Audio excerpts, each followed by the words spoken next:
नमस्कार दोस्तों, मैं संदीप शर्मा और आप देखना शुरू कर चुके हैं ESP आइंस्टाइन साइंस प्लैनेट। और हाँ, देखते रहिएगा। रीज़न बीइंग क्योंकि यहाँ मैं साइंस को बहुत डिटेल में जाके समझाऊंगा।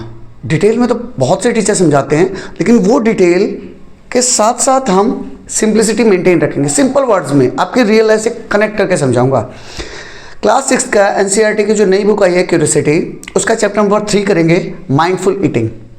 भाई जो हम खाना खा रहे हैं उसको माइंडफुल खाना है, मीन्स खाना खाएंगे सोच समझ के खाएंगे। A path to a healthy body. Healthy body को कैसे मेंटेन रखें, सिंपल वर्ड में कहें तो ये चैप्टर का नाम बैलेंस डाइट टाइप होना चाहिए था। भाई जो मैं खाना खा रहा हूँ ना, जो मैं खाना खा रहा हूँ that should be a balance diet. और बैलेंस डाइट होती क्या है, कैसे उसके क्या क्या कॉन्स्टिट्यूएंट्स हैं बैलेंस डाइट के अंदर, प्रोटीन, विटामिन, कार्बोहाइड्रेट, उन सब के बारे में हम धीरे धीरे समझेंगे। Without wasting time let's start the chapter. एक कोट दिया है बेटा, यहाँ संस्कृत कोट है जिसमें लिखा है हु इज हेल्दी। हेल्दी कौन है? Who is healthy. हेल्दी कौन है? Who is healthy. हेल्दी कौन है? वन, वो आदमी हेल्दी है who Yeats food that is wholesome, जो साबुत अनाज खाता है। जो साबुत अनाज खाएगा, जो नेचर ने मुझे दिया है, जितना एज इट इज़ खाएगा वो उतना ही हेल्दी है। जितना हम उसको प्रोसेस कर लेते हैं, जैसे नेचर ने मुझे गेहूं दिया, तो अगर मैं उस गेहूं को एज इट इज़ सिर्फ पानी में डाल के बॉईल करके खा लूँ, सबसे अच्छा है। चलो ठीक है, कोई बात नहीं, मैंने उसको प्रोसेस कर लिया, मैंने उस गेहूं को पीस लिया, पीसने के बाद मैंने उसका आटा बना लिया, तब भी खा लिया, तब भी सही है। जिसको नॉर्मल आटा बोलते हैं वो भी खा लिया, तब भी सही है।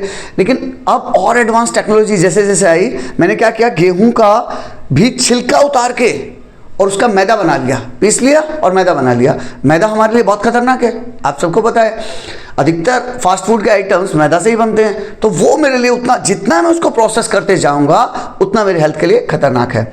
इन मॉडरेट क्वांटिटी खाऊंगा भी कैसे, मॉडरेट क्वांटिटीज में। जैसे जापानीज लोग खाते हैं ना बेटा, 80% फुल करते हैं अपने खाने को, ऐसे नहीं पूरा ऊपर तक भर लिया, दबा के नहीं खाना है, मॉडरेट क्वांटिटीज में खाऊंगा, बहुत ज़्यादा नहीं।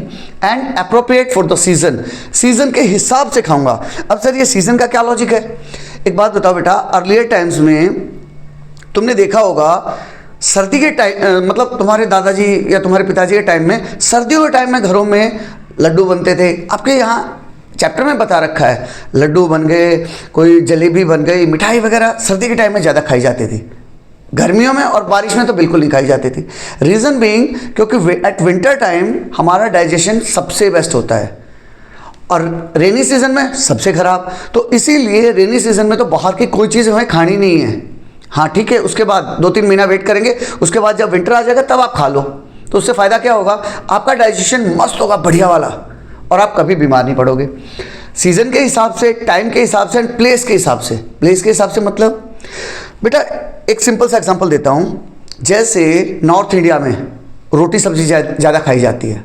क्यों? क्योंकि उस एरिया में रोटी ज़्यादा, मतलब गेहूँ ज़्यादा पैदा होगा।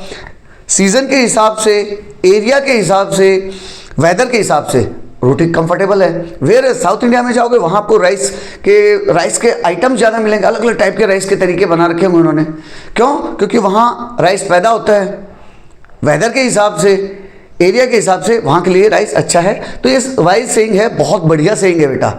अगर इसको गहराई से समझे तो इसमें पूरे चैप्टर का निचोड़ है। चैप्टर स्टार्ट करते हैं जैसे NCERT नॉर्मली करता है, उसने अब की बार भी यही किया, एक कहानी से स्टार्ट किया।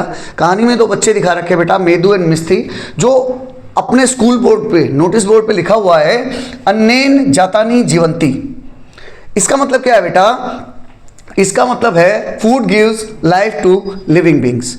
फूड जिंदगी देता है हमें, फूड बहुत ज़रूरी है। आजकल हमारे लिए फूड बहुत सेकेंडरी, टर्सरी, प्राइमरी नहीं रहा, बहुत पीछे चला गया है। उससे ज़्यादा तो मेरा फ़ोन ज़रूरी है, फ़ोन देखते देखते खाऊंगा मैं, ऐसे सभी में फीलिंग है। मैं आज सिर्फ बच्चों को नहीं बोल रहा, अभी आजकल पेरेंट्स भी ऐसे ही हो रखे हैं। उसी हिसाब से भाई स्क्रॉल किए जा रहे हैं, खाना खाए जा रहे हैं, खाने की तरफ उनका ध्यान ही नहीं है। तो वो सब चीज़ हमें नहीं करना है। स्टार्ट करते हैं। पहला topic, what do we eat, हम क्या खाते हैं। उसके लिए बेटा उसने एक एक्टिविटी बता दी 3.1। तो रिकॉर्ड करो कि मंडे को आपने क्या क्या आइटम खाया, ट्यूसडे को क्या खाया, वेडनेसडे को क्या खाया, Thursday, Friday, Saturday and Sunday को। तो आप देखोगे अपना खुद का, जब हम चार्ट बनाएंगे ठीक है मैं नॉर्थ इंडियन हूँ, इवन देन डेली तो ऐसा नहीं है कि मैं सुबह रोटी सब्जी, लंच में रोटी सब्जी, डिनर में रोटी सब्जी, ऐसा तो नहीं खा रहा। कभी मम्मा उपमा बना देंगी, कभी मम्मा पूरी बना देंगी, कभी रोटी, कभी पराठा भी किसी दूसरी चीज़ का, कभी दलिया, कभी खिचड़ी, कुछ कुछ चेंज होता रहता है। तो यहाँ हम जब मैं अपनी खुद की लिस्ट बनाऊंगा, फूड आइटम्स की लिस्ट बनाऊंगा, तो इस एक्टिविटी से मुझे ये पता चलेगा कि मंडे को मैंने कुछ और खाया, थर्सडे को कुछ और खाया, संडे को कुछ और खाया। नॉर्मली मिडिल क्लास फैमिलीज में ऐसा कोई फिक्स पैटर्न नहीं है कि भाई मंडे को मैं यही खाऊंगा। ऐसे हॉस्टल टाइप तो है नहीं कि भाई मेन्यू लगा रखा है, लेकिन फिर भी आप मॉनिटर करोगे तो आपको चेंजेस दिखाई देंगे। कभी मैं कुछ खा रहा हूँ, कभी कुछ खा रहा हूँ, कभी मम्मा ने मेरे लिए कुछ बना दिया, कभी घी का आइटम बना दिया, कभी तेल का आइटम बना दिया, कभी बॉयल करके बना दिया। लाइक दैट हम देखेंगे कि there are lots of variety. Do you eat the same kind of food in every meal और डू योर चॉइसेस वेरी? क्या आप डेली एक ही चीज़ खा रहे हो या आपकी चॉइस वेरी कर रही हैं? बिल्कुल वेरी कर रहे हैं। Compare your list with those prepare by your friends. तो मेरी तो वेरी कर ही कर रही है।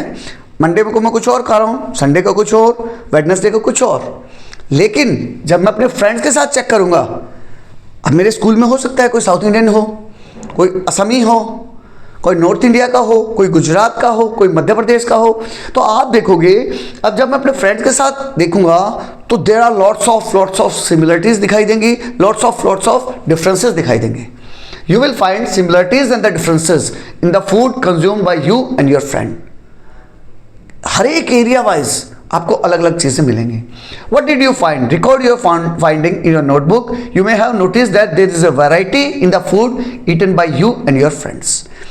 तो इवन आपके खुद के खाने में वैरायटी मिलेगी, तो दोस्तों के साथ तो मिलनी है भाई। तो इस सब को अपनी डायरी में नोट डाउन करो। फूड इन डिफरेंट रीजन, जैसे मैंने आपको साउथ इंडिया और नॉर्थ इंडिया का एग्जांपल बताया, ऐसा आप किसी भी स्टेट के साथ, मान लेते हैं आप राजस्थान के रहने वाले हैं, आपका फ्रेंड उड़ीसा का रहने वाला है, तो आप राजस्थान और उड़ीसा इन दो स्टेट्स के भी फूड कंपेयर करोगे, अलग अलग मिलेंगे। राजस्थान के बिल्कुल पड़ोस में गुजरात है, उसको देखोगे उसका फूड अलग मिलेगा। गुजरात के बिल्कुल साइड में महाराष्ट्र है, उसके फूड हैबिट्स, फूड खाने का तरीका वो बिल्कुल अलग मिलेगा। वहीं यहाँ हमें समझा रखा है। एक और एक्टिविटी बता दी। इस एक्टिविटी में क्या बताया बेटा उसने? Some traditional food item in various states of India. Various states of India में अलग अलग स्टेट का बताया उसने, जैसे पंजाब का बताया। तो जब मैं पंजाब में देखूंगा तो वहाँ लोकली ग्रोन क्रॉप्स, उस पर्टिकुलर एरिया में, पंजाब वाले एरिया में कौन सी खेती करते हैं वो लोग, तो मैं देखूंगा वहाँ मक्का उगा रहे हैं, व्हीट, गेहूँ, चिकपी एंड द पल्सेस, दाल वगैरह ये सब उगा रहे हैं उन्होंने, ये सब चीज़ उगाई। तो उनका जो फूड आइटम जो वो खा रहे होंगे ना, तुम देखना इसके बीच में और इसके बीच में बहुत बढ़िया रिलेशन होगा। भाई सिंपल सी बात है यार, जो चीज़ पैदा हो रही होगी वो वहाँ सस्ती मिल रही होगी। जब सस्ती मिल रही होगी और इजीली अवेलेबल होगी, अब मेरे खेत में अगर मान लिया मैंने राइस पैदा कर रखा है, और तो क्या मैं व्हीट खरीद के लाऊंगा बाहर से या अपने घर का ही खेत का राइस यूज़ करूंगा? तो सर आप राइस ही ज़्यादा यूज़ करोगे। तो वही ये रिलेशन आपको समझा रहा है। ये रिलेशन, जो चीज़ जहाँ पैदा हो रही होगी वहाँ आप ज़्यादा खाओगे। फॉर एग्जाम्पल जैसे हम साउथ इंडिया में जाते हैं तो नारियल पानी है 10 रुपीज़ 20 रुपीज़ का मिल जाएगा। वही अगर आप दिल्ली वाले एरिया में जाएंगे तो वहाँ नारियल पानी 80 रुपीज़ का, 100 रुपीज़ का मिलेगा। तो यार पीते वक्त आदमी 2 बार सोचेगा, यार 100 रुपये तो यार बहुत ज़्यादा महंगा हो गया, चलो छोड़ देते, कल ले लूँगा, ऐसी फीलिंग आती है। और वही अगर नारियल मेरे को 10 रुपीज़ का मिल रहा हो तो क्या मैं 2 पीऊँगा, चलो यार 2 पी लेते हैं आज तो डिपेंड करता है बेटा कौन से एरिया में हम रह रहे हैं, तो उसी हिसाब से वो चीज़ सस्ती होगी, वो चीज़ कंज्यूम करेंगे हम सीजन के हिसाब से, वेदर के हिसाब से वो एडवाइजेबल भी होगी। अब देखना उसी एरिया में वैसी चीज़ें उगती हैं मिट्टी के हिसाब से। तो वहाँ पंजाब के एरिया में जहाँ मक्का गेहूँ वगैरह है तो उसकी बनी हुई चीज़ें, मक्की की रोटी खाएंगे हम, सरसों का साग खाएंगे, छोले भटूरे खाएंगे, पराठा खाएंगे, हलवा खाएंगे, खीर खाएंगे, ये सब चीज़ खाएंगे। वेयर इज बेवरेजेस क्या है बेटा? लिक्विड, जो हम लिक्विड डाइट में लेते हैं, मतलब पीने के लिए जो यूज़ करते हैं, लस्सी पियेंगे, छाछ पियेंगे, छाछ means butter milk and T, ये सब पियेंगे। जब उसी की जगह मैं कर्नाटका जाऊंगा तो उस एरिया में, Karnataka is there in the South India, तो वहाँ आपको rice, ragi, urad and coconut, मैं बताया राइस का और कोकोनट का एग्जांपल आपको बता दिया। तो जब मैं साउथ इंडिया में जाऊंगा तो मुझे वो सब चीज़ें ज़्यादा मिलेंगी। तो उसी से prepared food, idli, dosa, sambar, coconut की चटनी, रागी के मुद्दे, पालिया, रसम या राइस में ज़्यादा खाऊंगा। बेवरेजेस में क्या लूँगा, बटर मिल्क, कॉफ़ी या टी। Third one Manipur. अब नॉर्थ ईस्ट में चलते हैं। नॉर्थ ईस्ट में जाऊँगा तो वहाँ राइस, बैम्बू, सोयाबीन वगैरह ज़्यादा मिलेगा। तो मैं बनाऊँगा क्या बेटा, राइस, इमोबा चटनी। ये वहाँ की कोई लोकल चटनी है, मुझे भी नहीं पता, मे भी आपको भी ना पता हो। हाँ, कोई मणिपुर का रहने वाला बच्चा हो उसको ज़रूर पता होगी, उनके घर में रेगुलर बनती भी होगी। उट्टी है एंड सिंगजू, कंगसोई, ये सब वहाँ के लोकल फूड हैं।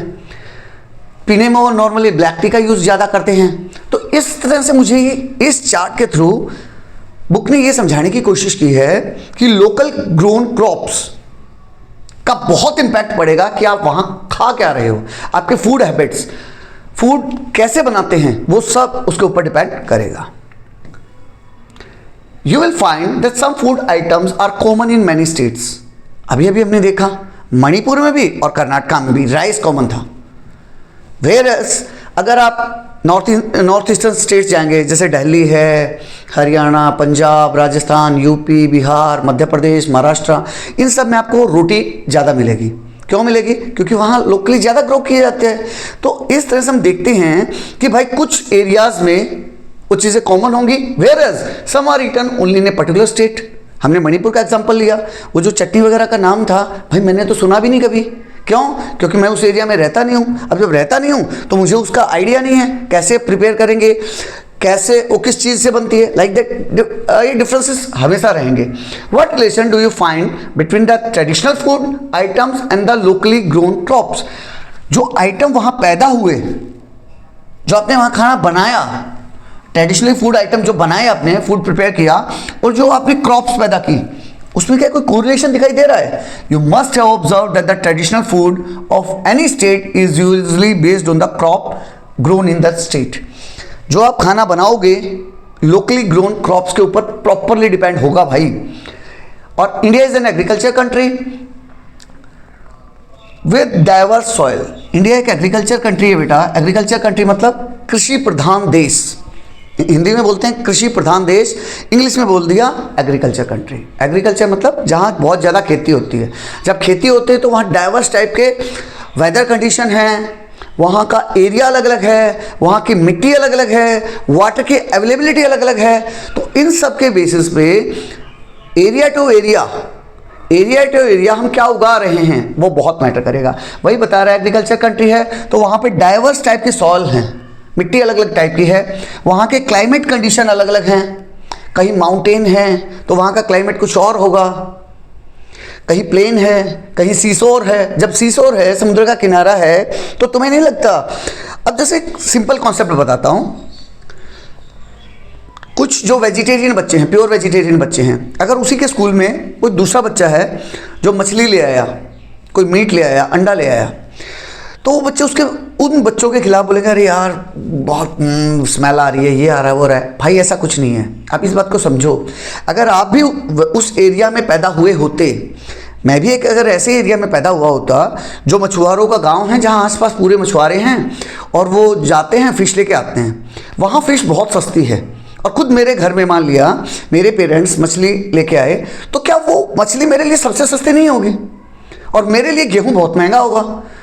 तो in that case in spite of roti मैं फिश ज़्यादा खाऊंगा भाई, बट नेचुरल है। तो ये फूड हैबिट्स में कभी भी किसी भी दूसरे स्टेट को या दूसरे बच्चे को हमें इस टाइप से जज नहीं करना चाहिए कि वो गलत चीज़ खा रहा है, मैं अच्छी चीज़ खा रहा हूँ। नहीं, वो उसके एरिया पे डिपेंड करता है, वो कहाँ पैदा हुआ है। अगर आप भी उस एरिया में पैदा हुए होते तो आप भी ऐसा ही करते। Various crops are grown in its different region depending on the soil type and climate condition. इन सब पे डिपेंड करेगी। In various regions of India, the choice of food may vary according to the cultivation of food crops. वही बात है, cultivation के ऊपर depend करेगा कि आप वहाँ क्या पैदा कर रहे हो। In that particular region taste preferences, taste जो आपका टेस्ट का फीलिंग होगी ना। अब मैंने जैसे ये एग्जांपल बताया आपको फिश वाला, अब मेरे लिए बीइंग ए नॉर्थ इंडियन और मैं सीसोर के पास भी नहीं रह रहा हूँ, तो मेरे लिए मछली मतलब सब मछली मुझे नहीं पता है कि भाई कौन सी मछली अच्छी होती है, कौन सी महंगी होती है, कौन सी सस्ती होती है। वेयर एज अगर मैं किसी ऐसे गांव में होता जहां चारों तरफ मछुआरे ही मछुआरे हैं, फिशरमैन हैं ओनली, तो वहां मुझे एक एक फिश के बारे में पता होता है। ये वाली मछली बहुत महंगी आती है भाई, इस वाली मछली में प्रोटीन होता है, इस वाली मछली में प्रोटीन नहीं होता है, ये वाली बहुत सस्ती आती है इसलिए ज़्यादा कंज्यूम की जाती है, लाइक दैट मुझे पता होता। कल्चर के ऊपर डिपेंड करता है एंड ट्रेडिशन के ऊपर डिपेंड करता है कि भाई मेरे यहाँ, अब जैसे नॉर्थ इंडियन स्टेट्स की बात करें तो नॉर्थ इंडियन स्टेट में क्या है भाई, जैसे कुछ त्यौहार आया तो भाई खीर बना लो, हलवा बना लो, पूरी बना लो, ऐसा ही रहता है। साउथ इंडिया में कुछ और स्पेशल बनाते होंगे, नॉर्थ ईस्ट में कुछ और चीज़ें ऐसे स्पेशल होंगी, वही चीज़ बता रहा है ट्रेडिशन के हिसाब से। हाउ है cooking practices change over time. ये जो कुकिंग प्रैक्टिस है, कुकिंग प्रैक्टिस का मतलब बेटा, कुकिंग प्रैक्टिस मतलब कलनरी का मतलब बोल रहा है कि भाई आपकी कुकिंग प्रैक्टिस कैसे with the passage of time change होती चली गई। सिंपल एग्जांपल, मान लिया मेरे दादाजी के टाइम में कुकिंग प्रैक्टिस चूल्हे पे बनाते थे, अभी आएगा चूल्हे पे प्रिपेयर करते थे, धीरे धीरे वो क्या हुआ, अब गैस स्टोव आ गया है तो हम उस पर प्रिपेयर कर रहे हैं। आने वाले टाइम में मान लेते हैं इलेक्ट्रिसिटी सस्ती होगी तो हम इलेक्ट्रिक इंडक्शन हीटर यूज करना शुरू कर देंगे, वो डिपेंड कर रहा है। Have your food habits and cooking practice change over time. आइए पता करते हैं कि क्या हमारी फूड हैबिट्स, जो खाने के तरीके, भाई हैबिट्स, आदतें हैं, एंड कुकिंग प्रैक्टिस, कैसे उसको कुक किया जा रहा है, वो प्रैक्टिस टाइम के साथ चेंज हो गई। What kind of food do you still eat and what is new. उसने बताया कि अपने सीनियर्स मतलब पेरेंट्स, ग्रैंड पेरेंट्स, नाना नानी, दादा दादी, अपने अंकल आंटी, उन सबसे मिलो और इंफॉर्मेशन पता करो कि भाई आपके टाइम में रोटी कैसे बनती थी, अब कैसे बनती है। तो बोल रहा है what kind of food do you still eat. उनमें से कोई जरूर ऐसे होगा, जैसे रोटी का एग्जांपल है, रोटी मेरे दादाजी भी खाते थे, मेरे फादर भी खाते थे और अब हम भी खा रहे हैं, तो इसका मतलब वो ऐसी चीज है जो हम अभी तक खा रहे हैं। एंड व्हाट इज न्यू, अब मैक्रोनी है। अब मेरे दादाजी से पूछूं कि दादाजी मैक्रोनी कैसे लगती है, अरे भाई मैंने तो सुना ही नहीं नाम, बोलेंगे नहीं बोलेंगे। अब आप बोलते हो कि दादाजी चलो पिज़्ज़ा खा के आते हैं, भाई मैं नहीं खाता ये सूखी ब्रेड वगैरह, नॉर्मली ऐसे सुनने में आता है, यार ये कहाँ की ब्रेड यार, कहाँ सूखी ब्रेड पे तुम, नहीं मैं नहीं खाऊंगा, मेरे लिए तो रोटी सब्जी बना दो, मेरे लिए तो दाल चावल बना दो, मेरे लिए तो ये बना दो, ऐसा होता है। तो वही चीज़ बोल रहा है कि क्या चीज़ नई है, पिज़्ज़ा, बर्गर, मैक्रोनी, ये सब नए आ गए। वेरएज कुछ चीज़ें ऐसी हैं जो पहले टाइम से चली आ रही हैं, इडली है, सांभर है, वड़ा है, ये हम पहले टाइम से खाते आ रहे हैं। What are the changes in cooking practice over time? Time के साथ कुकिंग प्रैक्टिस कैसे चेंज हो गई? What has caused these changes? क्या रीजन था इन चेंजेस के पीछे? तो यहाँ इमेज के थ्रू आपको समझा भी रखा है बेटा। यहाँ आप देखोगे कि मेरे दादा दादी के टाइम में वो लोग चूल्हा यूज करते थे, ट्रेडिशनल चूल्हा। इसमें क्या लगाते थे बेटा, लकड़ी वगैरह, गोबर के बने हुए उपले लगा दिए, काउडंग केक जो बोलते हैं जिसको, उसका यूज़ करते हुए रोटी बनती थी। वगैरह आजकल क्या हो गया, फिर उसके बाद एलपीजी आई, एलपीजी के बाद अभी पीएनजी आ गई जो पाइप के थ्रू आ रही है, उससे भी और एडवांस माइक्रोवेव ओवन आ गए हैं। तो अलग अलग चेंजेस आ रहे हैं। हाँ, हम देख सकते हैं पहले चूल्हा, फिर गैस स्टोव, अभी माइक्रोवेव ओवन तक पहुँच गए हम। आने वाले टाइम में हो सकता है इलेक्ट्रिसिटी सस्ती होगी तो इलेक्ट्रिसिटी पे बन जाए। जब हम लोग पढ़ते थे तो एक बार बायोगैस का कॉन्सेप्ट आया था बेटा, जो बड़े बड़े जिनके यहाँ बहुत सारे जानवर हैं तो वो लोग बायोगैस का यूज़ करते थे, तो वो काउडंग वगैरह डालते थे, कचरा डालते थे और एक बायोगैस प्लांट लगा रहता था, उससे घर को कनेक्ट कर लेते थे, उससे घर में गैस आ जाती थी, वो बायोगैस यूज़ करते थे। फिर वो अभी आजकल थोड़ा कम हो गया क्योंकि उसके लिए एरिया भी ज़्यादा चाहिए, जानवर भी आपके पास ज़्यादा हों, लाइक दैट, वो सब चीज़ें फिर से टर्न डाउन होगी।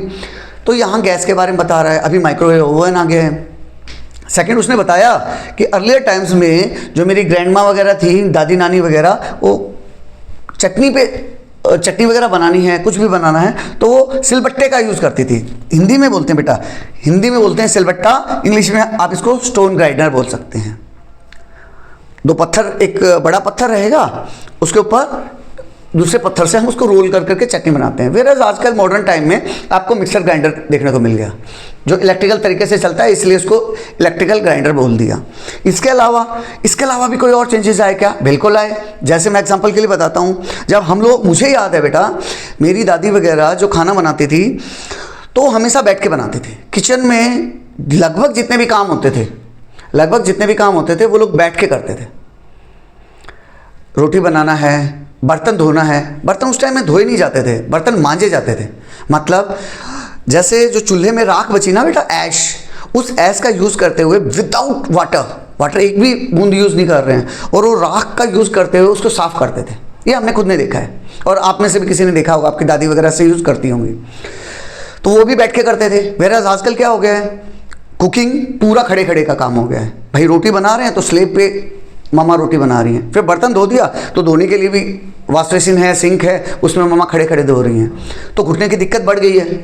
आज के टाइम में हम मतलब बैठ ही नहीं सकते हैं। 10 मिनट से ज़्यादा बिठा दो किसी बच्चे को कि बेटा उकड़ू पोजीशन में बैठ जाओ, तो वो नहीं बैठ पाएगा। क्यों? क्योंकि घुटने की दिक्कत होगी, उसको बैठने की आदत ही नहीं है। वेरस जो बुजुर्ग लोग हैं वो हो सकता है 1-1 घंटा बैठ जाएं। तो ये चीज़ें प्रैक्टिस के साथ चेंजेस आए हैं हमारे अंदर। कुकिंग प्रैक्टिस का ही एग्जैक्ट नेम क्या है बेटा? culinary practices have change over time. तो क्वेश्चन आ सकता है culinary प्रैक्टिस को डिफाइन करो, तो आप बोलोगे cooking practice is known as culinary practice. Earlier times में ऐसी culinary प्रैक्टिस यूज की जाती थी, अभी के टाइम में हम ये तरीके यूज कर रहे हैं। इस टाइप से डिफाइन कर सकते हो। अब आता है इस चैप्टर की जान। इस चैप्टर की जान जिस बच्चे ने समझ लिया कि what are the component of food के कंपोनेंट, मतलब जो मेरा फूड है, मेरे पास जो थाली आई है, मेरे लिए खाना तैयार होकर आया। नॉर्मली हम क्या खाते हैं? रोटी, सब्जी, दाल, चावल, सलाद, साथ में पानी ले लिया, ये सब चीज़ें आती मेरे पास थाली में सज के। ऐसे ही आता है? हाँ सर ऐसे ही आता है।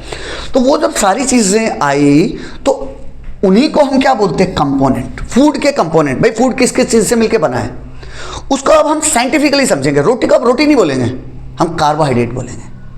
सलाद को हम सलाद नहीं बोलेंगे, हम फाइबर्स बोलेंगे। समझते हैं कैसे? जैसे वही 2 बच्चे हैं बेटा, Maidu and Mishti, visit the traditional food festival. Traditional food festival लगा है। इस इमेज में देखो बेटा, अलग से बता रखा है कि राजस्थानी फूड, एक स्टॉल लगा है जहां राजस्थानी फूड अवेलेबल है, दूसरा स्टॉल लगा है जहां गुजराती फूड अवेलेबल है, तीसरा स्टॉल दिखा रखा है असमीज फूड अवेलेबल है। तो मान लिया आपके स्कूल में, आपके एरिया में, सोसाइटी में इस टाइप का एक अलग अलग एरिया वाइज कि भाई जो बच्चे राजस्थान के रहने वाले हैं वो राजस्थानी फूड स्टॉल लगा के दिखाओ, जो गुजरात के रहने वाले हैं वो गुजराती फूड स्टॉल लगाओ। तो जब आप ऐसे एरिया में जाओगे, ऐसे फूड फेस्टिवल में जाओगे, तो आपको डिफरेंट टाइप के फूड देखने को मिलेंगे, अलग अलग टाइप के, जो आपने कभी सुना भी नहीं है। तो वही बता रहा है, ये दोनों बच्चे वहाँ विजिट करते हैं। The theme of the festival is eat healthy live healthy. अच्छा खाओ और अच्छे हेल्दी रहो। भाई बढ़िया अच्छी अच्छी चीज़ें खाओ और हेल्दी रहो। उन सब चीज़ों में फिर 1-2 क्वेश्चन पूछा उसने। Have you ever missed a meal? बहुत बार ऐसा होता है कि भाई जैसे बड़े लोगों में, एडल्ट्स में, मेरे को ऑफिस जाना है, अरे यार मैं जल्दी निकल रहा हूँ तो ब्रेकफास्ट नहीं करूँगा, तो हम ब्रेकफास्ट स्किप करते हैं। बच्चे वगैरह खेलने के टाइम में कि मम्मी नहीं मैं खेलने जा रहा हूँ, वो मील स्किप करते थे। तो बोल रहा है कभी आपने मील स्किप किया है? How do you feel when you miss a meal? अगर आपने कभी खाना मिस किया है तो आपने देखा होगा यू मस्ट हैव टायर्ड, आप मतलब थक जाओगे बिल्कुल, एंड लेस एनर्जेटिक, और आप बिल्कुल ऐसा लगेगा कि थका हुआ हूँ यार, काम करने का मन ही नहीं कर रहा है। ठीक है। अदर दूसरा क्वेश्चन पूछा है, why do you think a marathon runner, एक मैराथन रनर है। मैराथन क्या होता है बेटा? एक लंबी दौड़, 42 किलोमीटर की, 21 किलोमीटर की, आजकल थोड़ी और छोटी आ गई भाई, mini marathon type 5 kilometre, 10 kilometre. जो ये लंबी दौड़ने वाले लोग हैं, तुमने देखा होगा they drink glucose water during and after a race. तो रेस के दौरान और रेस के बाद वो ग्लूकोज पीते हैं। तो वो ग्लूकोज का क्या फ़ायदा है? ग्लूकोज वाटर पीने का क्या फ़ायदा? आप में से भी आजकल घरों में बच्चे जब दौड़ के आए, खेल के आए, मम्मा मेरे लिए ग्लूकोज वाटर बना दो, तो ग्लूकोज मम्मा ने ग्लूकोज वाटर आपके लिए तैयार कर दिया, या आपने खुद से लिया, पी लिया। तो उस ग्लूकोज से आपने फील किया होगा, जैसे ग्लूकोज पीते हो ना, थकावट दूर हो जाती है, एनर्जी आ जाती है। तो ग्लूकोज है क्या चीज़? उस ग्लूकोज को साइंटिफिकली समझेंगे कि ग्लूकोज के अंदर क्या है। भाई मैंने ग्लूकोज पिया, उस ग्लूकोज के अंदर क्या है? Glucose provide instant energy. Glucose क्या है बेटा? इंस्टेंट एनर्जी प्रोवाइड करता है, तुरंत एनर्जी देगा। Glucose is an example of A carbohydrate. Glucose किस टाइप का एग्जाम्पल है बेटा? एक कार्बोहाइड्रेट है। पहली बार सुना होगा आपने, हो सकता है। कार्बोहाइड्रेट, या शॉर्ट में हम इसे बोलते हैं कार्ब्स। कार्बोहाइड्रेट है तो कार्ब्स बोलते हैं इसको शॉर्ट में। किस चीज़ का एग्जांपल है बेटा? कार्बोहाइड्रेट का।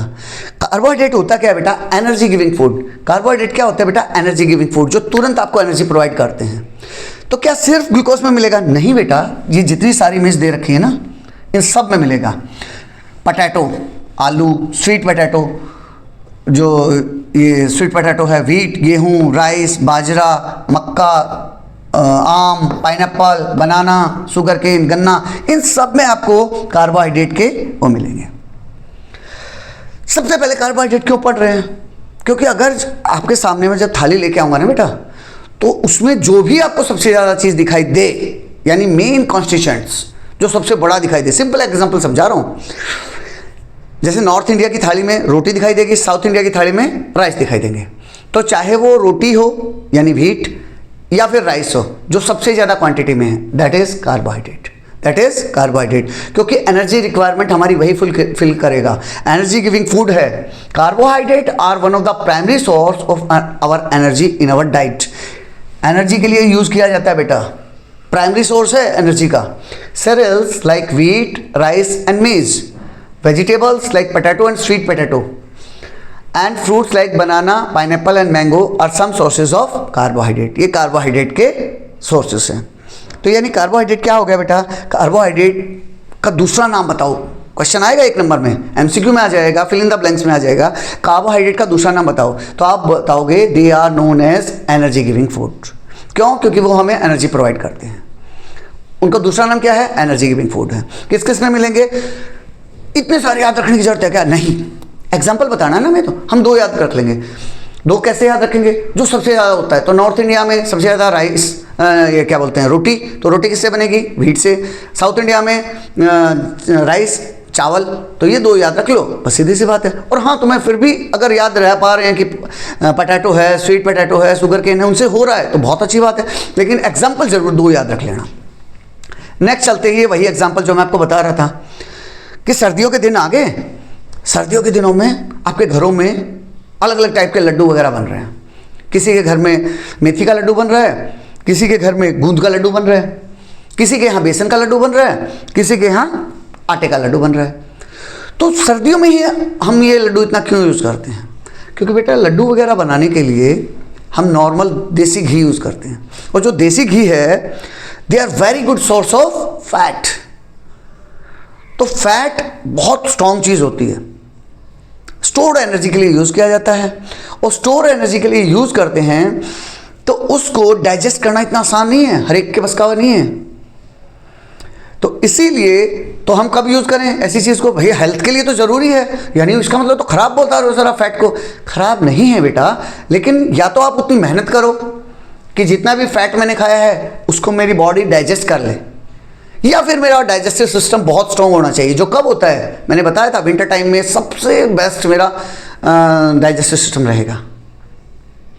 डाइजेस्टिव सिस्टम में सबसे बेस्ट विंटर सीजन में, सबसे खराब रेनी सीजन में। तो रेनी सीजन में ऐसी चीज़ें, हैवी चीज़ें नहीं खाऊंगा, और विंटर सीजन में दबा दबा के भर भर के खाऊंगा, वही समझा रखा है। तो आपने देखा होगा, why do you think we prefer to have laddoo as a part of our traditional diet in the winters? Winter में हम लड्डू क्यों खाते हैं? बेसन और द व्हीट फ्लोर, बेसन का या फिर आटे का जो लड्डू बनाया जाता है, किसके साथ बनाया जाता है बेटा? घी के साथ। किसके साथ बनाया जाता है? घी के साथ। या कई बार गूंद के लड्डू भी खाए होंगे आपने। गूंद क्या है बेटा? एडिबल गम, ऐसा गम, चिपकाने वाला गम नहीं, एडिबल, जिसको हम खा सकते हैं। गूंद के लड्डू बनाए जाते हैं बेटा नॉर्थ ईस्टर्न स्टेट्स में। उसके अलावा हम क्या खाते हैं? नट्स। नट्स मतलब बादाम, अखरोट, पिस्ता, ये सब, and some seeds, different type के सीड्स। तो ये सब एग्जाम्पल जो मैं बोल रहा हूँ, let it be ghee, nuts, seeds, ये एक पर्टिकुलर फूड की पार्ट हैं, जिसे हम क्या बोलते हैं? जिसे हम फैट बोलते हैं। जिसे हम क्या बोलते हैं? फैट। हिंदी में बोलते हैं वसा। Ghee and the various kind of oil are group under another kind of a food component which is called fat. तो जितने भी टाइप के घी हैं या फिर ऑयल्स हैं, ऑयल मतलब वनस्पति ऑयल, सरसों ऑयल, मूंगफली का तेल, वो आपको फैट्स में मिलेंगे। सिंपल रखते हैं, देखो जैसे जैसे मैं एक एक चीज़ समझाते जाऊंगा हम आगे बढ़ते जाएंगे। अभी तक मैंने बोला, मैंने 2 एग्जांपल ले रहा हूँ बेटा, क्योंकि बहुत सा नॉर्थ इंडिया और साउथ इंडिया में जैसे बहुत से लोग रह रहे हैं, तो नॉर्थ इंडिया वाले फील कर सकते हैं रोटी जब वो खा रहे हैं, तो रोटी में क्या है बेटा, रोटी इज ए कार्बोहाइड्रेट। अब रोटी के ऊपर थोड़ा सा घी लगा के लाती मम्मा, घी लगा के लाती हैं, तो वो जो घी है या फिर पूरी बनाई, पूरी को हमने किस में बनाया, ऑयल में बनाया, तो वो जो घी या ऑयल है वो फैट है। वेयरएज राइस के अंदर हमने घी डाल के खाया, वो भी एक फैट है। तो हमें कार्बोहाइड्रेट और फैट हमें समझ में आ गए।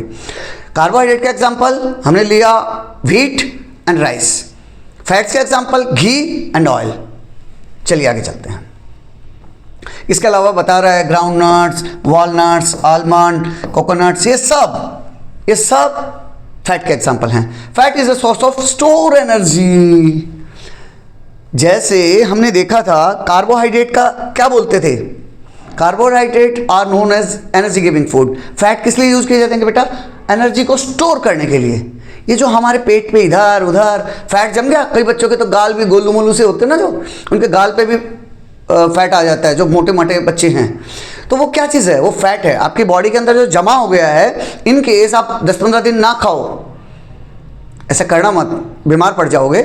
मैं एग्जांपल के लिए बता रहा हूँ, अगर मान लिया किसी दिन फास्ट पे हो, फास्टिंग कर रहे हो, तो आपकी बॉडी क्या करती है बेटा, ये जो इधर उधर हमारे फैट जमा हुआ है, उसी फैट को यूज़ करती है बॉडी एनर्जी लेने के लिए। ये सारे एग्जांपल वही बता रखे बेटा।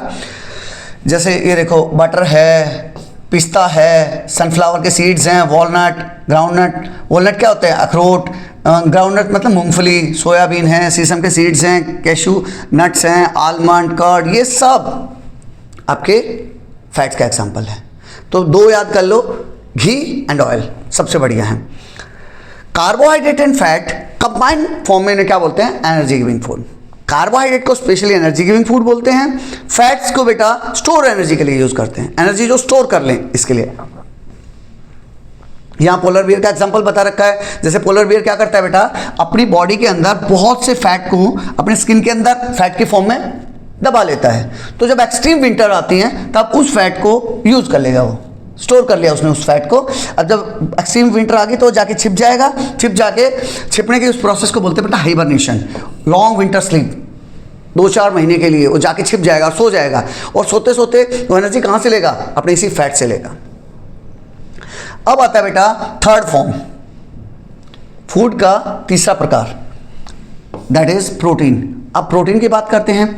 Milk product and the pulses, जितने भी मिल्क के प्रोडक्ट हैं, दूध के प्रोडक्ट, डेयरी प्रोडक्ट, दूध, दही, छाछ, बटर, ये आपका क्या नाम है, नहीं बटर नहीं, पनीर, ये सब आपके, एंड पल्सेस मतलब दाल, are good source of protein.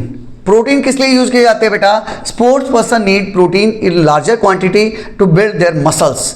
तो जो मसल्स बनाते हैं ना बॉडी बिल्डर, भाई ये देख मेरे कट बन गए। जो भी बच्चा आप में से जिम वगैरह जाता होगा, अभी तो कहाँ जिम जाते हो यार, 6th क्लास में जब यंगस्टर हो जाते हैं तब जिम वगैरह जाते हैं, तो वो लोग इस चक्कर में पड़ते हैं, भाई मेरे डोले देख रहा है। तो लेकिन हाँ, फीलिंग अभी से आने लगी होगी, स्पेशली बॉयज़ में, वो लोग इस सब को बहुत देखते हैं कि यार मेरी बॉडी, तो वो बॉडी के लिए क्या करते हैं बेटा, प्रोटीन यूज़ करते हैं, बहुत ज़्यादा प्रोटीन भर भर के खाते हैं। People get protein from the plants as well as animal. तो प्रोटीन क्या करते हैं बेटा, 2 जगह से मिलता है उनको प्रोटीन, एक तो प्लांट सोर्सेज से, एक एनिमल सोर्सेज से, एक प्लांट सोर्सेज से, एक एनिमल सोर्सेज से। यहाँ देखो बेटा 2 एग्जांपल दे रखे हैं आपको।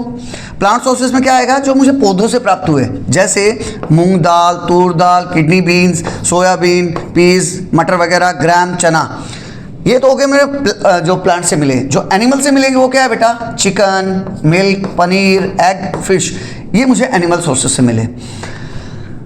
उसके बारे में बता रहा है, protein rich foods help in growth and repair of our body. Protein क्या काम करेगा बेटा, आपकी ग्रोथ में हेल्प करेगा। स्पेशली जो आप जैसे छोटे बच्चे हैं, उन बच्चों को जब तक वो एडल्ट नहीं हो जाते, टीनेज में हैं, तब तक उनको प्रोटीन की रिक्वायरमेंट बहुत ज़्यादा होती है। क्यों? क्योंकि अब देखो पिछले 2 साल से, 5 साल से, 10 साल से मेरी हाइट इतनी है, बिल्कुल बढ़ नहीं रही, ना बढ़ रही है ना घट रही है। वेयरएज पिछले 10 साल से आप देखो, आपकी हाइट इतनी थी, अगले साल इतनी, अगले साल इतनी, अगले साल इतनी, अगले साल इतनी, तेजी से बढ़ रही है। तो जब बढ़ रही है तो आपकी हड्डियां बढ़ रही हैं, स्किन बढ़ रही है, मसल बढ़ रही हैं, तो उन सबको उन सबको एक्स्ट्रा प्रोटीन की रिक्वायरमेंट होगी। इसीलिए मिड डे मील का कॉन्सेप्ट आया बेटा। मिड डे मील जो सरकारी स्कूलों में जो खाना खिलाते हैं ना, उसमें रिच प्रोटीन दिया जाता है बच्चों को। तो अगर आप सरकारी स्कूल में हैं तो बहुत अच्छी बात है, नहीं भी हैं तो अपने घर में ये सब चीज़ें खाने पे बहुत ध्यान देना है। सर प्रोटीन की रिक्वायरमेंट किसको पड़ती है? सर स्पोर्ट्समैन को पड़ती है क्या बस? नहीं बेटा, स्पोर्ट्समैन को भी पड़ेगी, आप जैसे जो नन्हे मुन्ने बच्चे हैं उनको पड़ेगी, क्योंकि वो ग्रोथ कर रहे हैं, बहुत तेज़ी से बढ़ रहे हैं। प्लस जो बुजुर्ग लोग हैं उनको भी प्रोटीन की रिक्वायरमेंट पड़ती है, क्योंकि उनको रिपेयर के लिए चाहिए। उनकी बॉडी डेली डिकम्पोज हो रही है, उनके सेल मर रहे हैं। हाँ, उनके लिए डाइजेस्ट करना थोड़ा मुश्किल होता है, लेकिन इवन देन अगर वो डाइजेस्ट कर सकते हैं तो they should also have more protein comparative to us. Mushroom एक बहुत अच्छा सोर्स है बेटा प्रोटीन का। पनीर, मशरूम ये अच्छा सोर्स है।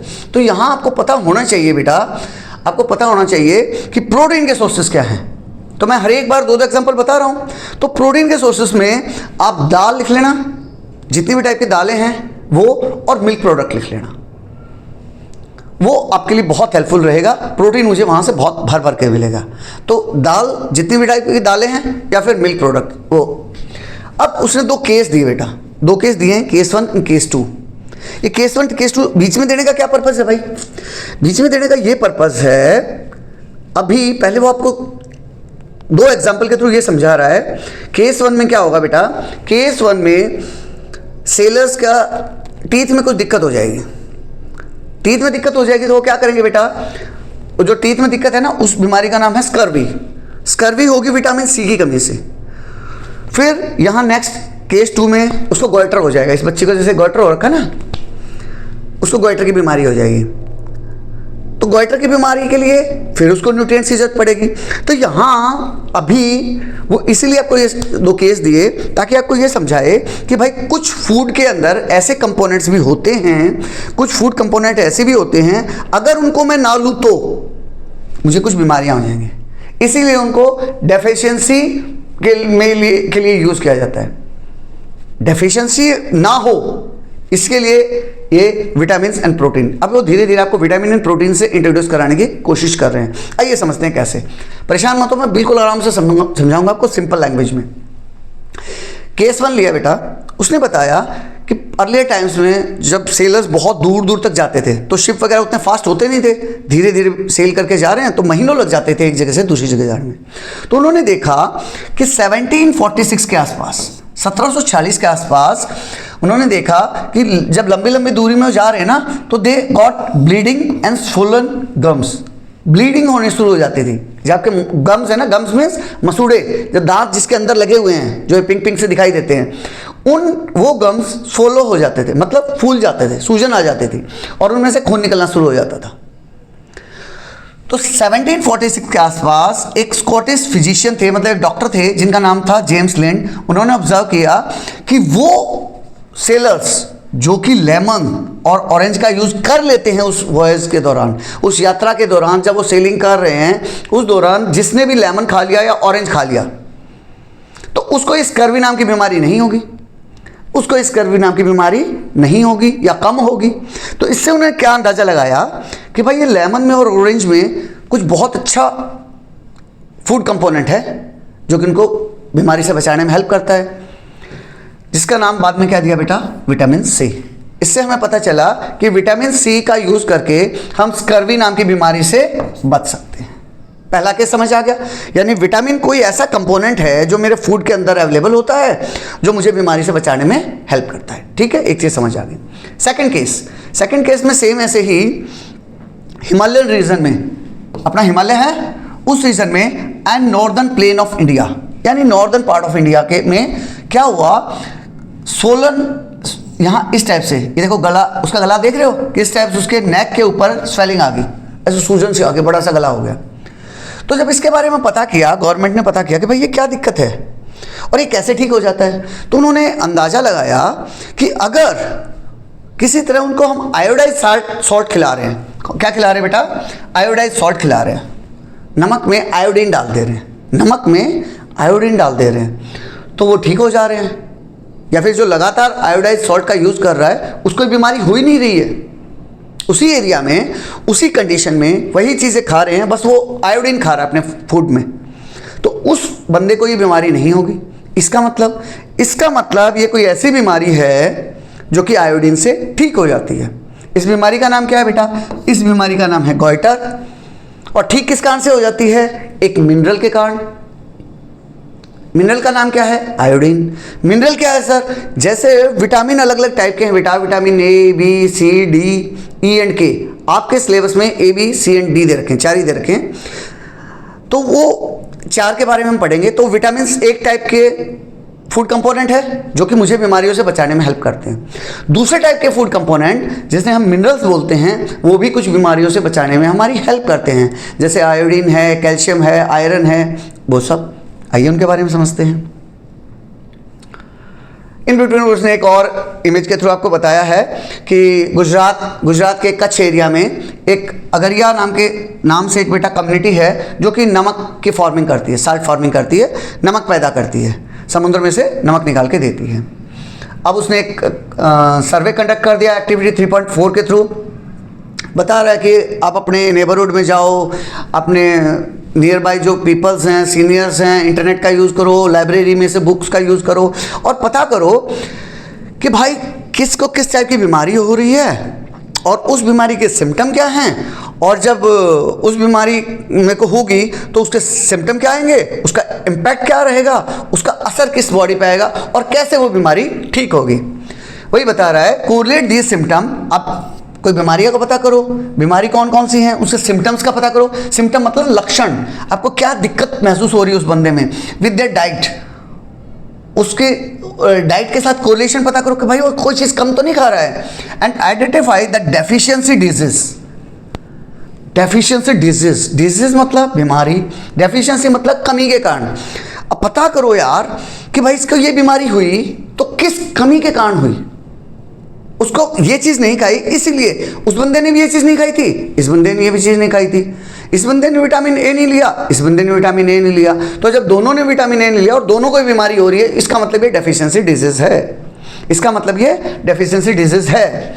सजेस्ट द पॉसिबल कॉज, और फिर अंदाज़ा लगाओ कि भाई इसने भी विटामिन ए नहीं लिया, इसने विटामिन ए नहीं लिया, तो इसका कॉज क्या है। इसका मतलब विटामिन ए की कमी है। For the symptom observe and changes required, तो उस बंदे की डाइट के अंदर, उस बंदे के अंदर क्या चेंजेस लाएं फॉर इम्प्रूवमेंट। उस बंदे की डाइट में हम विटामिन ए ऐड कर देंगे। जैसे अभी हमने 2 केस किस लिए पढ़े, यही तो पढ़े कि भाई जिसको भी स्कर्वी नाम की बीमारी है उसको ऑरेंज और लेमन दे दो। ऑरेंज और लेमन दे देंगे तो इसका मतलब उसको विटामिन सी की कमी नहीं रहेगी, और विटामिन सी की कमी नहीं रहेगी तो उसका स्कर्वी ठीक हो जाएगा। यहीं से आगे उसने एक चार्ट के थ्रू आपको समझा रखा है फूड कंपोनेंट। भाई फूड का कंपोनेंट, 2 कंपोनेंट यहाँ एक साथ समझाए हैं। सबसे पहले हमने कार्ब समझा, कार्बोहाइड्रेट समझा, फिर हमने फैट समझा, प्रोटीन समझा, 3 अलग अलग समझे। उसके बाद अब 2 चीज़ें एक साथ समझा रहा है, विटामिन एंड मिनरल। इनको एक साथ क्यों समझा रहा है? क्योंकि बेटा ये दोनों के दोनों डेफिशिएंसी डिजीज के लिए रिस्पॉन्सिबल हैं। ये मेरी ग्रोथ में हेल्प करते हैं क्या? नहीं। एनर्जी देते हैं क्या? नहीं। लेकिन अगर मैं इनको नहीं लूँगा, अगर मैंने विटामिन नहीं लिया तो मुझे कोई बीमारी हो जाएगी, अगर मैंने कोई मिनरल नहीं लिया तो मुझे फिर अगेन कोई बीमारी हो जाएगी। तो इसीलिए मेरे खाने मजबूरी है मुझे इनका खाना। विटामिन भी लेना ज़रूरी है, मिनरल भी लेना ज़रूरी है।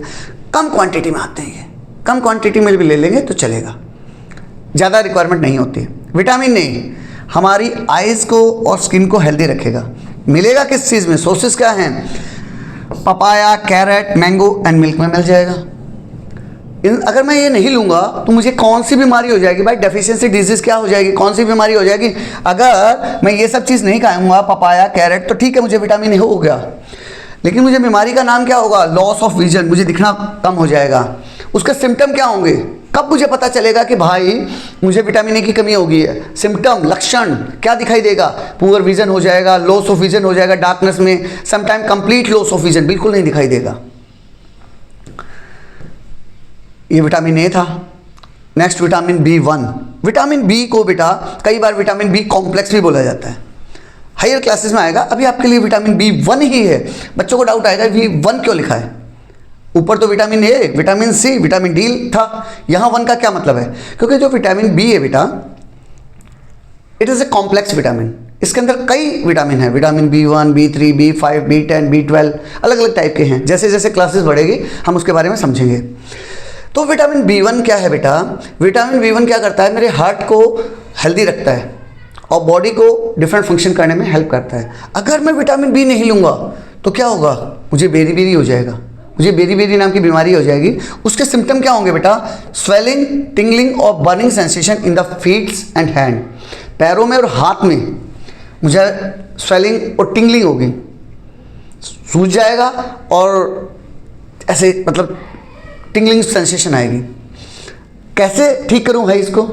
तो मैं अपने फूड्स में legumes, nuts, whole grain, seeds, milk product add कर लूँगा। Third one is vitamin C. Vitamin C क्या है बेटा? स्कर्वी में यूज़ करते हैं। मिलेगा किस में? आंवला में, गवावा मतलब अमरूद, ग्रीन चिली, ऑरेंज, लेमन, उसमें मिलेगा। डिजीज से हेल्प करने में हेल्प करेगा। होगा क्या? ये वही तो है स्कर्वी वाला। Bleeding gums and slow healing of wounds. मेरे जो वुंड्स होंगे, जो घाव होंगे वो नहीं भरेंगे, एज वेल एज मेरे गम से खून निकलना शुरू हो जाएगा। Fourth one is vitamin D. Vitamin D की कमी से होगा क्या बेटा? रिकेट्स नाम की बीमारी हो जाएगी। इस बीमारी के सिम्टम क्या होंगे? Soft and bent bones. मेरी हड्डियां सॉफ्ट हो जाएंगी और जब सॉफ्ट हो जाएंगी तो मैं सीधे से खड़ा नहीं हो पाऊंगा और मेरी हड्डियां मुड़ जाएंगी, बेंट हो जाएंगी। और इसका फायदा मतलब कैसे इसको फुलफिल कर पाऊँ? सनलाइट में बैठूंगा मैं बेटा भर भर के, 1 घंटा 2 घंटा बैठो धूप में। मिल्क लो, बटर, फिश एंड एग लो। ये चारों के चारों ABCD, ये चारों मिलके क्या बनते हैं बेटा? ये चारों विटामिन हैं। 4 टाइप के विटामिन आपको समझा रखे हैं। उसके बाद ये 3 अलग से आ गए बेटा। ये 3 ये क्या है बेटा? They are known as minerals. ये क्या है? They are known as minerals. Calcium, iodine and iron. 3 ही टाइप के होते हैं क्या? कई टाइप के होते हैं बेटा। धीरे धीरे जैसे जैसे आप नेक्स्ट क्लास में जाओगे और ज़्यादा बताएंगे। अभी आपके 3 इंट्रोड्यूस कराए हैं। कैल्शियम। कैल्शियम बेटा किस लिए यूज़ होगा बेटा? बोन एंड टूथ के डीके से बचा देगा आपको ये। अगर आप कैल्शियम नहीं लोगे तो बोन एंड टूथ डीके हो जाएगा। Symptom weak bones and tooth decay आपको महसूस होगा। बचोगे कैसे? मिल्क प्रोडक्ट लोगे भर भर के। मिल्क, सोया मिल्क, कर्ड, चीज़, सारे मिल्क प्रोडक्ट हैं वो लेंगे। आयोडीन। आयोडीन की कमी से अभी हमने केस 2 में पढ़ा था, गॉइटर नाम की बीमारी हो जाएगी। गॉइटर नाम की बीमारी के सिम्टम क्या होंगे? मेरी नेक ऐसे सूज जाएगी सर, और उसको मैं ठीक कैसे करूँगा? मैं सीवीड लूँगा, वाटर चेस्टनट जिसको सिंघाड़ा बोलते हैं, आयोडाइज साल्ट का यूज़ करूँगा। आयरन। आयरन की कमी से मुझे अनीमिया हो जाएगा। अनीमिया मतलब मेरा ब्लड में हीमोग्लोबिन की कमी हो जाती है। जब मैं ब्लड चेक कराऊंगा ना सर तो मुझे हीमोग्लोबिन कम मिलेगा। Weakness and shortness of breath. सांस लेने में मुझे दिक्कत आएगी, मेरे सांस छोटे हो जाएंगे। पूरा कैसे करूंगा इसको? ग्रीन लीफी वेजिटेबल लूंगा, बीटरूट लूंगा एंड पोमेग्रेनेट लूंगा, अनार वगैरह खाऊंगा तो मेरा आयरन का लेवल भर जाएगा। तो यहाँ से अब चीज़ों को कंबाइन कर रहा है। अलग अलग बताया विटामिन ए के बारे में, बी, सी एंड डी के बारे में। तो अब बता रहा है विटामिन से इंट्रोड्यूस करा रहा है। Vitamin A, B, C and D 4 vitamin हैं और मिनरल बताया आपको 3, calcium, iodine and iron are 2 groups. ये अलग अलग ग्रुप हैं। ये तीनों मिनरल का पार्ट है और A, B, C and D ये विटामिन का पार्ट है। Are 2 groups of food component that protect our body from various diseases, जो हमें डिफरेंट टाइप के अलग अलग डिजीज से बचाते हैं। But how can we overcome vitamin and mineral deficiency disease और डिसऑर्डर? लेकिन हम विटामिन से और मिनरल के कारण जो डेफिशिएंसी डिजीज होंगी उनसे हम कैसे बच सकते हैं वो बता रहा है। जैसे यहाँ विटामिन ए के बारे में बता दिया बेटा। तो विटामिन ए में कैरेट और पपाया, आप 2 याद कर लो। विटामिन बी में बेटा मिल्क एंड पनीर, दोनों मिल्क प्रोडक्ट हैं वो याद कर लिए। सी में जितने भी खट्टे फ्रूट्स आए, चाहे आपका आप ऑरेंज और लेमन याद कर लो बेटा। कहाँ है लेमन? ये रहा ऑरेंज और लेमन, क्योंकि हमने केस 1 में पढ़ भी चुके हैं, हम कोरिलेट भी कर पाएंगे। तो लेमन और ऑरेंज दोनों खट्टे हैं इसलिए उसको याद कर लो। विटामिन डी बेटा अंडे में, फिश में, मिल्क में, बटर में, एडिबल मशरूम में मिलेगा। तो इस टाइप से हमें इसके बारे में पता है। नेक्स्ट है food component that provide energy, support growth, help repair and protect our body from the disease and maintain various bodily function are called nutrients. ये न्यूट्रिएंट्स क्या आ गए भाई? बेटा सब चीज़ों को, जितने की जितनी ये 5 चीज़ें बताई ना, 5 चीज़ों को इंट्रोड्यूस कराया। कार्बोहाइड्रेट, पहले हमने सबसे पहले कार्बोहाइड्रेट पढ़ा, फिर फैट पढ़ा, फिर प्रोटीन पढ़ा, 3 अलग अलग पढ़े। उसके बाद सर इसने 2 विटामिन एंड प्रोटीन, ये विटामिन एंड मिनरल एक साथ पढ़ा दिए। टोटल कितने हो गए? 5।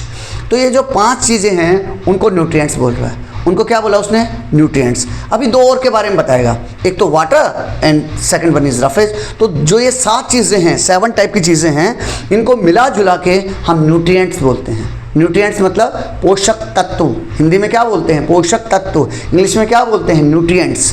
तो उन न्यूट्रिएंट्स को अब बता रहा है कि न्यूट्रिएंट्स होते क्या हैं। फूड कंपोनेंट्स, फूड के वो कंपोनेंट जो हमें एनर्जी प्रोवाइड करते हैं। एनर्जी कौन प्रोवाइड कर रहा था? एनर्जी सर कार्बोहाइड्रेट प्रोवाइड कर रहे थे एंड फैट कर रहे थे। सपोर्ट ग्रोथ, ग्रोथ कौन दे रहा था? सर प्रोटीन दे रहे थे।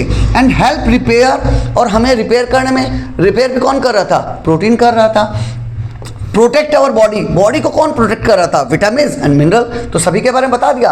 And maintain various body functions, और जो बॉडी फंक्शन को मेंटेन करने में हमारी हेल्प करते हैं उन्हीं को हम न्यूट्रिएंट्स कहते हैं।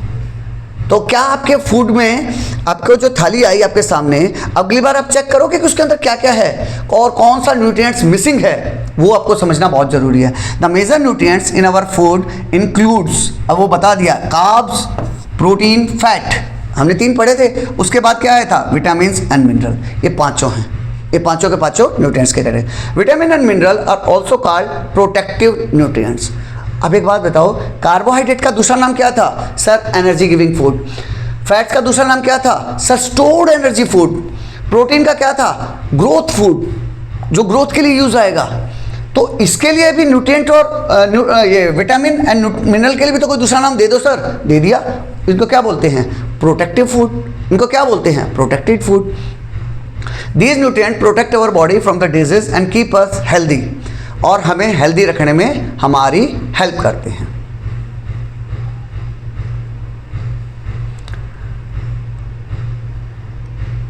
Some nutrients like vitamin C and others are lost during cooking due to high heat. कई बार ऐसा होता है जब हम कुकिंग कर रहे हैं, तो कुकिंग के कारण जब कुक करते हैं तो मोर देन 100 डिग्री पे हम बॉईल कर रहे हैं, कुछ वो कर रहे हैं कुकिंग वगैरह, तो उस टाइम बोल रहा है जब टेम्परेचर इतना राइज हो जाएगा तो कुछ प्रोटीन, विटामिन वगैरह जैसे विटामिन सी वो लॉस हो जाएंगे due to high heat, loss हो जाएंगे। Would it not be wise to include fruit and uncooked vegetable? तो क्या बता रहे हैं बेटा, आप फ्रूट्स को और वेजिटेबल को अनकुक खाओ बेटा। अनकुक मतलब बिना प्रोसेस किए हुए, रॉ, होलसम।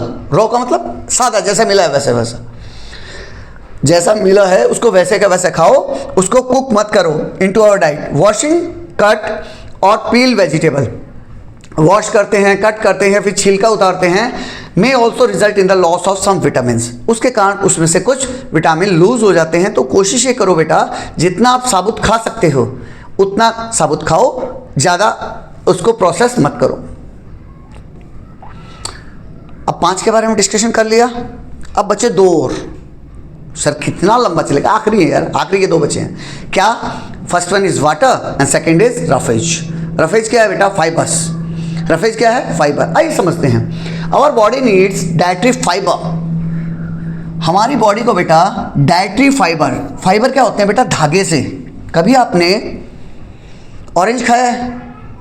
ऑरेंज का जब हम जूस निकाल लेते हैं तो जो पीछे कचरे के फॉर्म में वो फेंक देता है ना, ऑरेंज के जो पल्प है, उसको ध्यान से देखना, उसमें आपको ऐसे धागे से दिखाई देंगे, ऐसे धागे से दिखाई देंगे।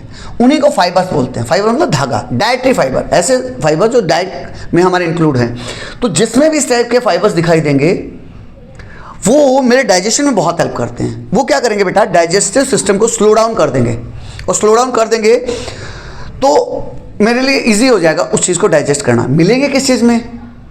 जो ये फाइबर्स हैं जिनका दूसरा नाम रफेज भी बोलते हैं, मिलेंगे किस चीज़ में? जो आपके साथ खाने के साथ सलाद की प्लेट आई ना, उसमें डाइटरी फाइबर भर भर के हैं भाई। इसीलिए बोलते हैं, मम्मी पापा बोलते हैं कि बेटा सलाद खाओ, खाने के साथ सलाद लो, सलाद लो, सलाद लो। सलाद खाने का मतलब क्या है? इसीलिए टमाटर है, टमाटो है, आपका कुकुम्बर है, आपका फ्रूट्स हैं, सब फ्रूट्स में आपको फाइबर्स भर भर के मिलेंगे। तो बेटर है इन कंपैरिजन टू जूस को आप कंज्यूम करो, फ्रूट्स को डायरेक्टली कंज्यूम करो बेटा विद पल्प। पल्प के साथ खाओ तो जूस तो अंदर जा ही जाए, साथ में फाइबर भी जाएंगे। तो इसीलिए इसको बता रहा है dietary fibre also known as roughage. Dietary fibre का दूसरा नाम क्या है? Roughage. Do not provide any nutrients to our body. कोई न्यूट्रिएंट नहीं बढ़ते, तो इसका मतलब आगे से सलाद खाना बंद नहीं भाई, रुको। However they are an essential component of our body, हमारे फूड का बहुत जरूरी हिस्सा है। They help our body get rid of undigested food. ये हमारी बहुत हेल्प करते हैं, जो भी फूड जिसको हम डाइजेस्ट नहीं कर पाए, तो ये फाइबर्स उस अनडाइजेस्टेड फूड के साथ मिलके उसको वेस्ट के फॉर्म में मेरी बॉडी से बाहर निकालने में बहुत हेल्प करते हैं। And ensure smooth passage of our stools.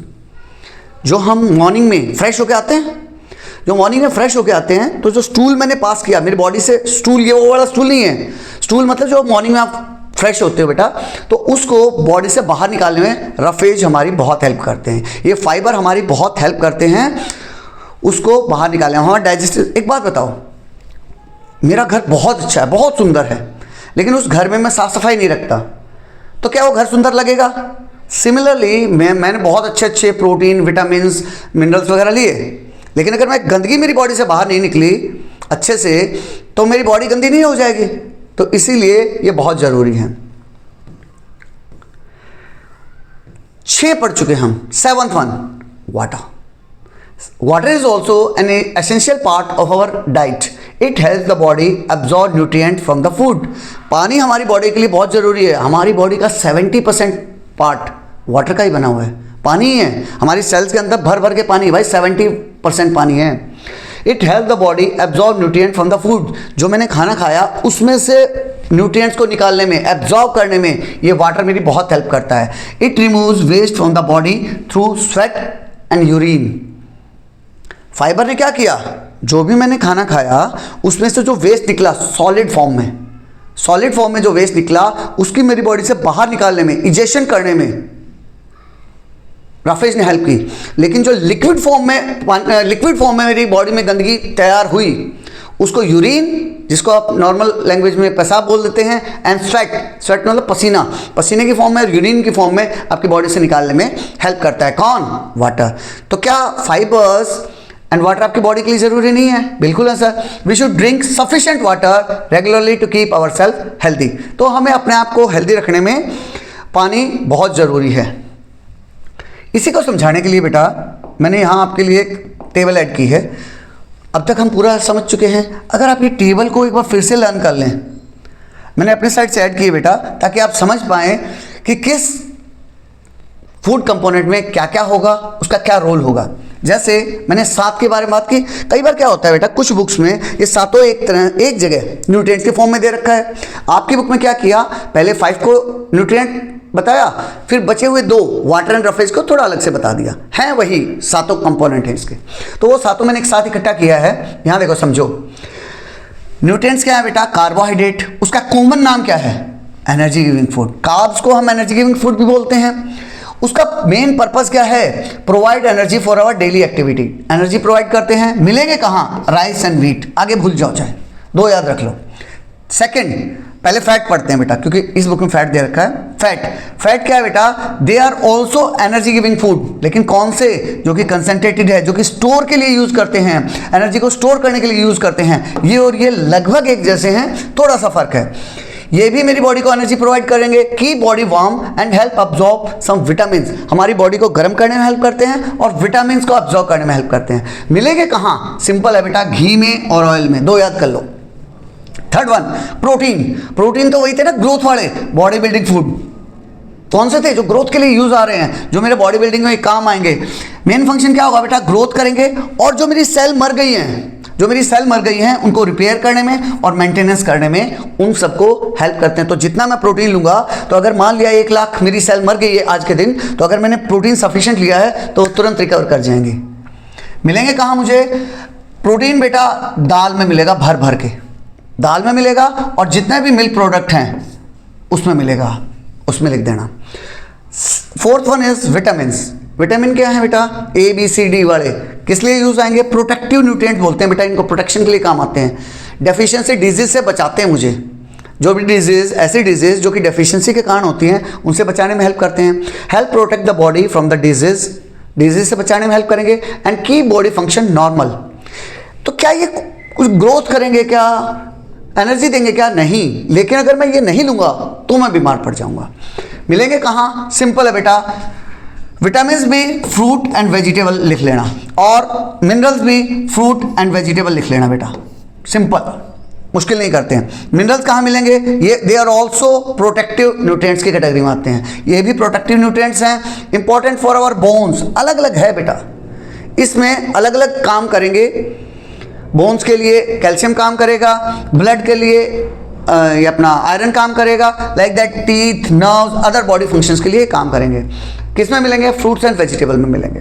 Water life supporting nutrients है बेटा, लाइफ को सपोर्ट करता है। 70% पानी है हमारी बॉडी का।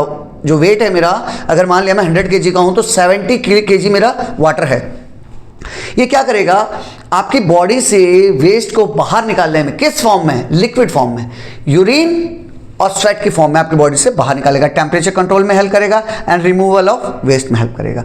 मिलेगा कहाँ? जहाँ भी जो भी लिक्विड डाइट आप ले रहे हो, चाहे आप पानी पी रहे हो, दूध पी रहे हो, फ्रूट का जूस पी रहे हो, सूप पी रहे हो, वेजिटेबल, उस जिसके अंदर भी वाटर है, जैसे कुकुम्बर की बात करते हैं, खीरा के अंदर, वाटरमेलन के अंदर भर भर के है भाई। वाटरमेलन के अंदर 90% वाटर है। लास्ट इज रफेज, जिसको हम डाइटरी फाइबर भी बोलते हैं। ये क्या करेगा बेटा? इनडाइजेस्टेबल फाइबर है ये। इसका दूसरा नाम क्या है? इनडाइजेस्टेबल फाइबर, जिसको हम डाइजेस्ट नहीं कर सकते, और नहीं कर सकते इसीलिए हमारी हेल्प करता है। डाइजेशन को क्या करेगा? स्लो कर देगा, प्रोसेस को स्लो कर देगा, धीरे धीरे सरकाएगा। Help proper bowel movement. Bowel movement means अब मॉर्निंग में कभी भी आपको इनडाइजेशन की फीलिंग नहीं आएगी। आप सुबह टॉयलेट जाएंगे और 2 मिनट में निपटा के बाहर आ जाएंगे, बढ़िया से आपका स्मूथ मूवमेंट होगा। होल ग्रेन्स कहाँ मिलेगा बेटा? होल ग्रेन्स में मिलेगा, फ्रूट, वेजिटेबल, सलाद। इसमें आप सलाद याद रख लो बेटा, सबसे बढ़िया सलाद याद कर लो, भर भर के समझ में आ जाएगा आपको, ठीक है। अब ये जो 4 विटामिन दिए हैं और 3 ये अपने मिनरल्स दिए हैं, तो विटामिन का मैं शॉर्ट एक को बनाया है। विटामिन ए विजन में काम आएगा, देखने के। तो अगर जिस भी आदमी को विटामिन ए की कमी होगी बेटा, उसको देखने में दिक्कत आएगी। उसको क्या होगा? देखने में दिक्कत आएगी। मिलेगा कहाँ उसको? कैरेट में मिलेगा, मैंगो में मिलेगा, स्पाइनच मतलब पालक में मिलेगा। विटामिन बी, विटामिन बी क्या है बेटा? Health, energy release and nervous system. Beriberi से बचाने में काम आता है। बेरी बेरी नाम की बीमारी नहीं होगी मुझे। मिलेगा कहाँ? पल्सेस में मिलेगा, नट्स में मिलेगा, होल ग्रेन साबुत अनाज में मिलेगा। विटामिन सी कहाँ मिलेगा? खट्टा जो भी हो, लेमन और ऑरेंज, उसमें मिलेगा। मेरे गम्स को और मेरी इम्यूनिटी को बचाएगा, स्कर्वी वगैरह से बचाएगा। कौन सी बीमारी से बचाएगा बेटा? स्कर्वी से बचाएगा। विटामिन डी रिकेट्स से बचाएगा। रिकेट्स में क्या होगा? मेरे को बोन कमजोर हो जाएंगी मेरी, तो जैसे ही मैं विटामिन डी लूंगा मेरी बोन स्ट्रॉन्ग हो जाएगी, मुझे रिकेट्स नाम की बीमारी नहीं होगी। बीमारियां जरूर याद कर लेना। मेनली बेटा विटामिन डी हमें सनलाइट से मिलता है, मोस्ट ऑफ द पार्ट हमारा सनलाइट से पूरा होगा। उसके अलावा दूध और अंडे यूज कर सकते हैं। अब आगे 3 मिनरल्स। कैल्शियम, ये बोन एंड टीथ के लिए यूज किया जाता है। मिलेगा कहाँ? सभी मिल्क प्रोडक्ट में मिलेगा। कहाँ मिलेगा? सभी मिल्क प्रोडक्ट में मिलेगा। आयरन, आयरन मेरे हीमोग्लोबिन में हेल्प करता है। अगर मेरा हीमोग्लोबिन कम हो गया तो मुझे अनीमिया नाम की बीमारी हो जाएगी। मुझे अनीमिया नाम की बीमारी हो जाएगी, जो कि ग्रीन लीफी वेजिटेबल और पल्सेस से पूरी हो पाएगी। आयोडीन, मुझे थायराइड मेरा ढंग से काम नहीं करेगा, थायराइड को भूल जाओ। तुम याद करने के लिए लिख लो कि गोइटर नाम की बीमारी हो जाएगी। गोइटर किससे ठीक होगा बेटा? हम केस 2 में पढ़े थे, आयोडाइज साल्ट से या फिर कोई सी फूड लेंगे, उससे हमारा ठीक हो जाएगा। इसके साथ अब ये बताओ, ये देखो यहाँ मैंने क्या किया, एक थाली लेके आया आपके सामने। आपके सामने नॉर्मल थाली लेके आया, इंडियन थाली है, इसलिए मैंने वो पार्ट यूज़ किए हैं जो कि नॉर्मल आपके घरों में डेली बनता है, ताकि आप समझ पाओ कि कौन से पार्ट में क्या चीज़ होती है। नेक्स्ट टाइम जब भी आपके सामने थाली आए तो आप फील कर पाओ कि ममा इसके अंदर तो ये वाला न्यूट्रिएंट नहीं है, इसके अंदर आपने रफेज ऐड नहीं किया, इसके अंदर आपकी प्रोटीन की कमी है। अब की बार मुझे ये वाला खाना जरूर देना, क्योंकि मुझे लग रहा है हम ये चीज़ कम खा रहे हैं। समझाने के लिए नॉर्मल जब आपके सामने थाली आती है तो उसमें क्या होता है बेटा? रोटी सब्जी दाल चावल, यही होता है। साथ में ममा एक सलाद की प्लेट दे देंगी और 1 गिलास वाटर दे देंगी, यही होता है। अब मुझे ये बताओ रोटी के अंदर क्या होगा? कमेंट करके बताओ रोटी के अंदर क्या होगा। मैं स्टार्टिंग के चैप्टर के स्टार्टिंग से बोल रहा हूं, आप कमेंट करके बताइए कि रोटी के अंदर क्या मिलेगा। कार्बोहाइड्रेट। रोटी के अंदर क्या मिलेगा बेटा? कार्बोहाइड्रेट। और रोटी के ऊपर लगा क्या रखा है? सर घी लगा रखा है थोड़ा सा। तो जो घी है वो क्या है? फैट है। तो रोटी में मिला मुझे कार्बोहाइड्रेट, घी में मिला मुझे फैट। ठीक है। सब्जी दे रखी है, सब्जी मीन्स वेजिटेबल। तो वेजिटेबल में हमें क्या मिला? फ्रूट्स में, वेजिटेबल में हमें vitamin and protein vitamin and mineral भर भर के मिलेंगे। तो अब के बार में सब्जी खाऊंगा? पक्का खाऊंगा सर। मम्मी का नहीं कहेंगे तब भी खाऊंगा, ऐसा करोगे? ठीक है, चलो बहुत अच्छी बात है। अब बताओ राइस आया, राइस में क्या खाया आपने? राइस फिर से वही क्या है? कार्बोहाइड्रेट है। तो जो चीज़ लार्जर अमाउंट में है दैट इज कार्ब्स। उसके बाद दाल, जिसको हम पल्सेस बोलते हैं, दाल किसी भी टाइप की, चने की दाल, मूंग की दाल, अरहर की दाल, ये सब दालें। उन दाल में क्या होगा बेटा? प्रोटीन होगा। उन दाल में क्या होगा? प्रोटीन होगा। इस तरह से मुझे 5 चीज़ें यहाँ मिल गई इस थाली में। अब बची मेरी 2 चीज़ें। फर्स्ट वन इज वाटर, जो मुझे ग्लास ऑफ वाटर में मिल गया। सेकेंड वन इज फाइबर्स, जिनको हम रफेज भी बोलते हैं, फाइबर, डाइटरी फाइबर, वो मुझे किस में मिलेंगे? वो मुझे सलाद में मिलेंगे। तो नेक्स्ट टाइम जब भी आप खाना खाने जाओगे तो आप ये देखना क्या मेरे सातों कंपोनेंट पूरे हो गए। अगर सातों कंपोनेंट पूरे हो गए तो आप कहोगे सर बल्ले बल्ले मज़ा आ गया, मैंने पूरा हेल्दी फूड खाया है, मैंने पूरी बैलेंस डाइट खाई है। ऐसी डाइट खाई है जो कि पूरी बैलेंस है, जिसके अंदर मेरे सातों पार्ट पूरे हो रहे हैं, किसी भी चीज़ की कमी नहीं है। अब मैं बीमार नहीं पड़ूंगा, अब मैं बीमार नहीं पड़ूंगा। अब यहाँ मिड डे मील के बारे में बता रहा है कि भाई मिड डे मील किस लिए इंट्रोड्यूस किया गया। मिड डे मील एक स्कीम है बेटा गवर्नमेंट की, जो सरकारी स्कूल रहते हैं उसमें लंच टाइम में बच्चों को स्कूल में ही खाना प्रोवाइड किया जाता है फ्री ऑफ कॉस्ट। उसके बारे में बता रखा है। How to test different components of food. अब ये भाई डिफरेंट कंपोनेंट्स फूड बता दिए मुझे, इनको मैं चेक कैसे करूँ? लेबोरेटरी तो है नहीं। तो बेटा नॉर्मली तो लेबोरेटरी में चेक होते हैं, लेकिन यहाँ आपको सिंपल तरीके बता रखे हैं जो आप अपने घर में या आपकी केमिस्ट्री लैब में आप उन तरीकों का यूज़ करके आप चेक कर सकते हैं कि उसके अंदर कार्बोहाइड्रेट है क्या, प्रोटीन है क्या, फैट है क्या। 3 चीज़ें, 3 टेक्निक आपको यहाँ समझा रखी हैं। उन तीनों को 1 बाय 1 हम समझते हैं। तो जो कार्बोहाइड्रेट है नॉर्मली उसके अंदर बेटा क्या होता है? स्टार्च, एक टाइप ऑफ कार्बोहाइड्रेट है। जो हम रोटी खाते हैं ना, रोटी या राइस लिया मैंने, उसके अंदर क्या होगा? आपको कार्बोहाइड्रेट मिलेगा जिसको हम स्टार्च बोलते हैं। तो सबसे पहले हम स्टार्ट करते हैं with the starch only. Starch को कैसे चेक करें? तो स्टार्च हमने बताया था रोटी में मिलेगा, राइस में मिलेगा, पोटैटो में मिलेगा, स्वीट पोटैटो में मिलेगा, शुगर केन में मिलेगा। तो इनमें से कोई भी चीज़ ली, जैसे यहाँ उन्होंने क्या लिया? पोटैटो लिया है। इनमें से कोई भी चीज़ लो, इन्होंने एग्जांपल के लिए पोटैटो ले लिया। तो बोल रहा है take a small quantity of food item such as a slice of potato, cucumber, bread, boil rice, boil gram, crust peanut, oil, butter and crust coconut.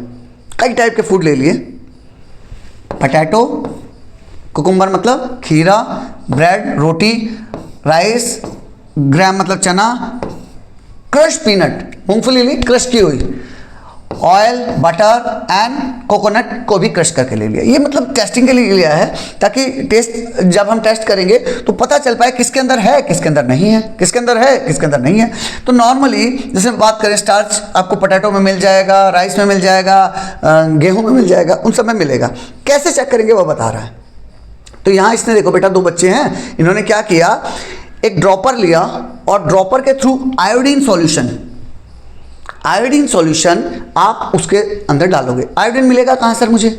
Normally बेटा आयोडीन आपको केमिस्ट्री लैब में मिल जाएगा। उसके अलावा भी जो आप बेटाडीन नाम की एक दवाई आती है, कई बार चोट लग जाती है बच्चों को तो घाव के ऊपर बेटाडीन लगाते हैं, तो उस बेटाडीन के अंदर भी आयोडीन होता है। तो ऐसा ही आयोडीन आप केमिस्ट्री लैब से लिया और उसके ऊपर 2-3 ड्रॉप डाल दी।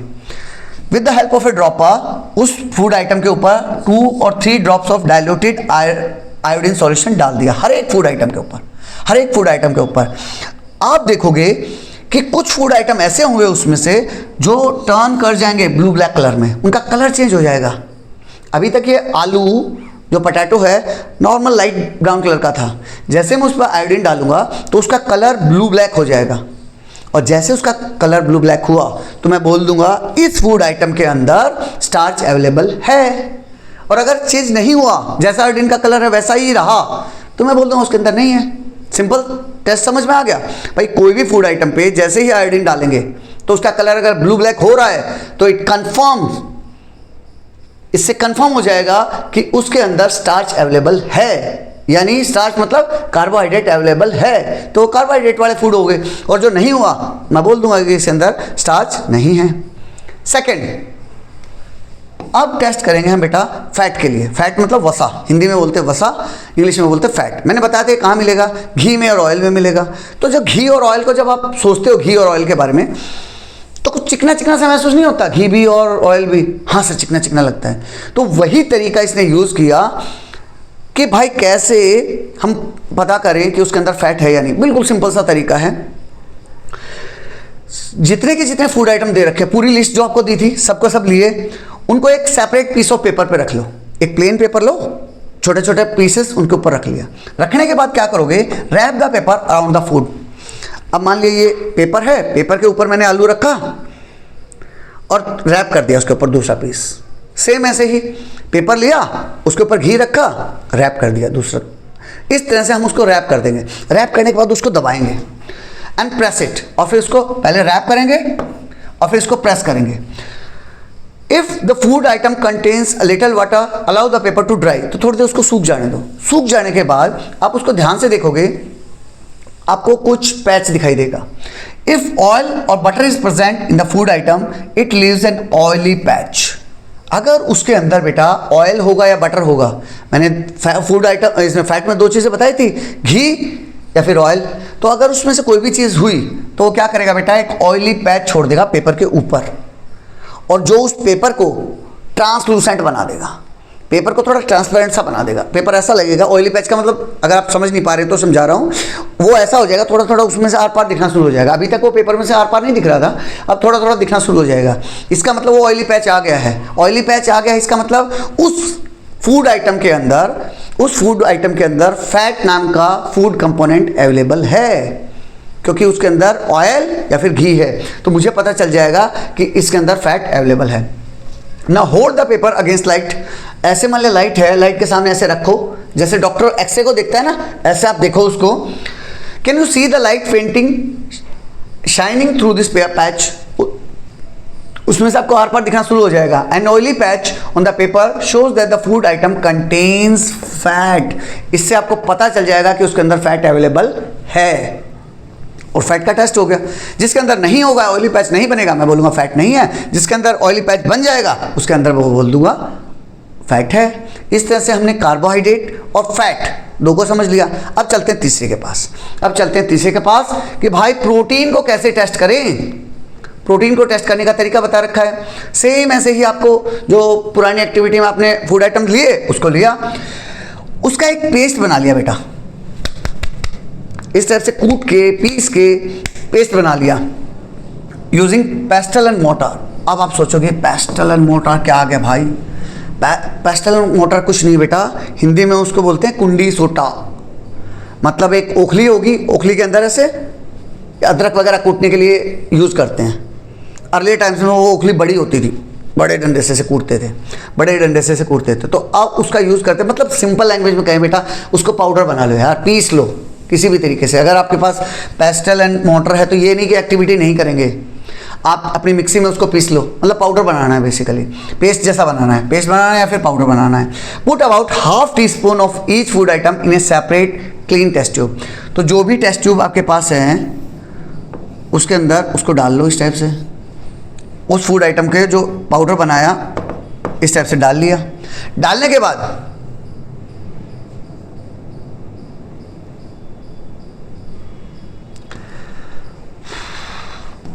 अब क्या करेंगे बेटा, उसमें 2-3 टीस्पून हम वाटर के ऐड कर देंगे। 2 से 3 चम्मच पानी ऐड कर दिया। भाई हमने क्या किया, बेसिकली उसका पाउडर बनाया। पाउडर बनाने के बाद उसके अंदर पानी डाल दिया। पानी डालने के बाद यहाँ इंपॉर्टेंट चीज़ है बेटा, इसको अंडरलाइन कर लो, इसको बॉक्स बना लो, कैसे भी करके इसको याद रखना है। क्योंकि यहाँ होता क्या है, बच्चे 2 ड्रॉप की जगह 3 ड्रॉप लिख दोगे तो भी गलत नहीं होगा। बच्चे गड़बड़ क्या करेंगे, कॉपर सल्फेट की जगह जिंक सल्फेट लिख के आ जाएंगे, वहाँ गड़बड़ है। तो ये केमिकल का नाम अच्छे से याद कर लो। कॉपर सल्फेट के 2 ड्रॉप और कास्टिक सोडा सॉल्यूशन के 10 ड्रॉप्स ऐड करेंगे। ये 2 चीज़ बहुत इंपॉर्टेंट है। ये 2 चीज़ जहाँ बच्चे गलती करते हैं एग्जाम में लिखते वक्त, अभी तो समझ आ जाएगा कॉपर सल्फेट, सर याद है मुझे, कॉपर सल्फेट याद है मुझे, लेकिन वहाँ कॉपर सल्फेट की जगह जिंक सल्फेट लिख के आ जाओगे। तो कॉपर सल्फेट के 2 ड्रॉप और 10 ड्रॉप कास्टिक सोडा सॉल्यूशन के हर एक टेस्ट ट्यूब में डाल दो। Shake well and leave the test tube undisturbed. उसको अच्छे से हिलाओ और कुछ टाइम के लिए, आधा घंटा 1 घंटा के लिए उसको छोड़ दो, स्टेशनरी छोड़ दो, हिलने मत दो। ये वही चीज समझा रखी बेटा, ये सारी चीजों का यूज किया। What did you observe?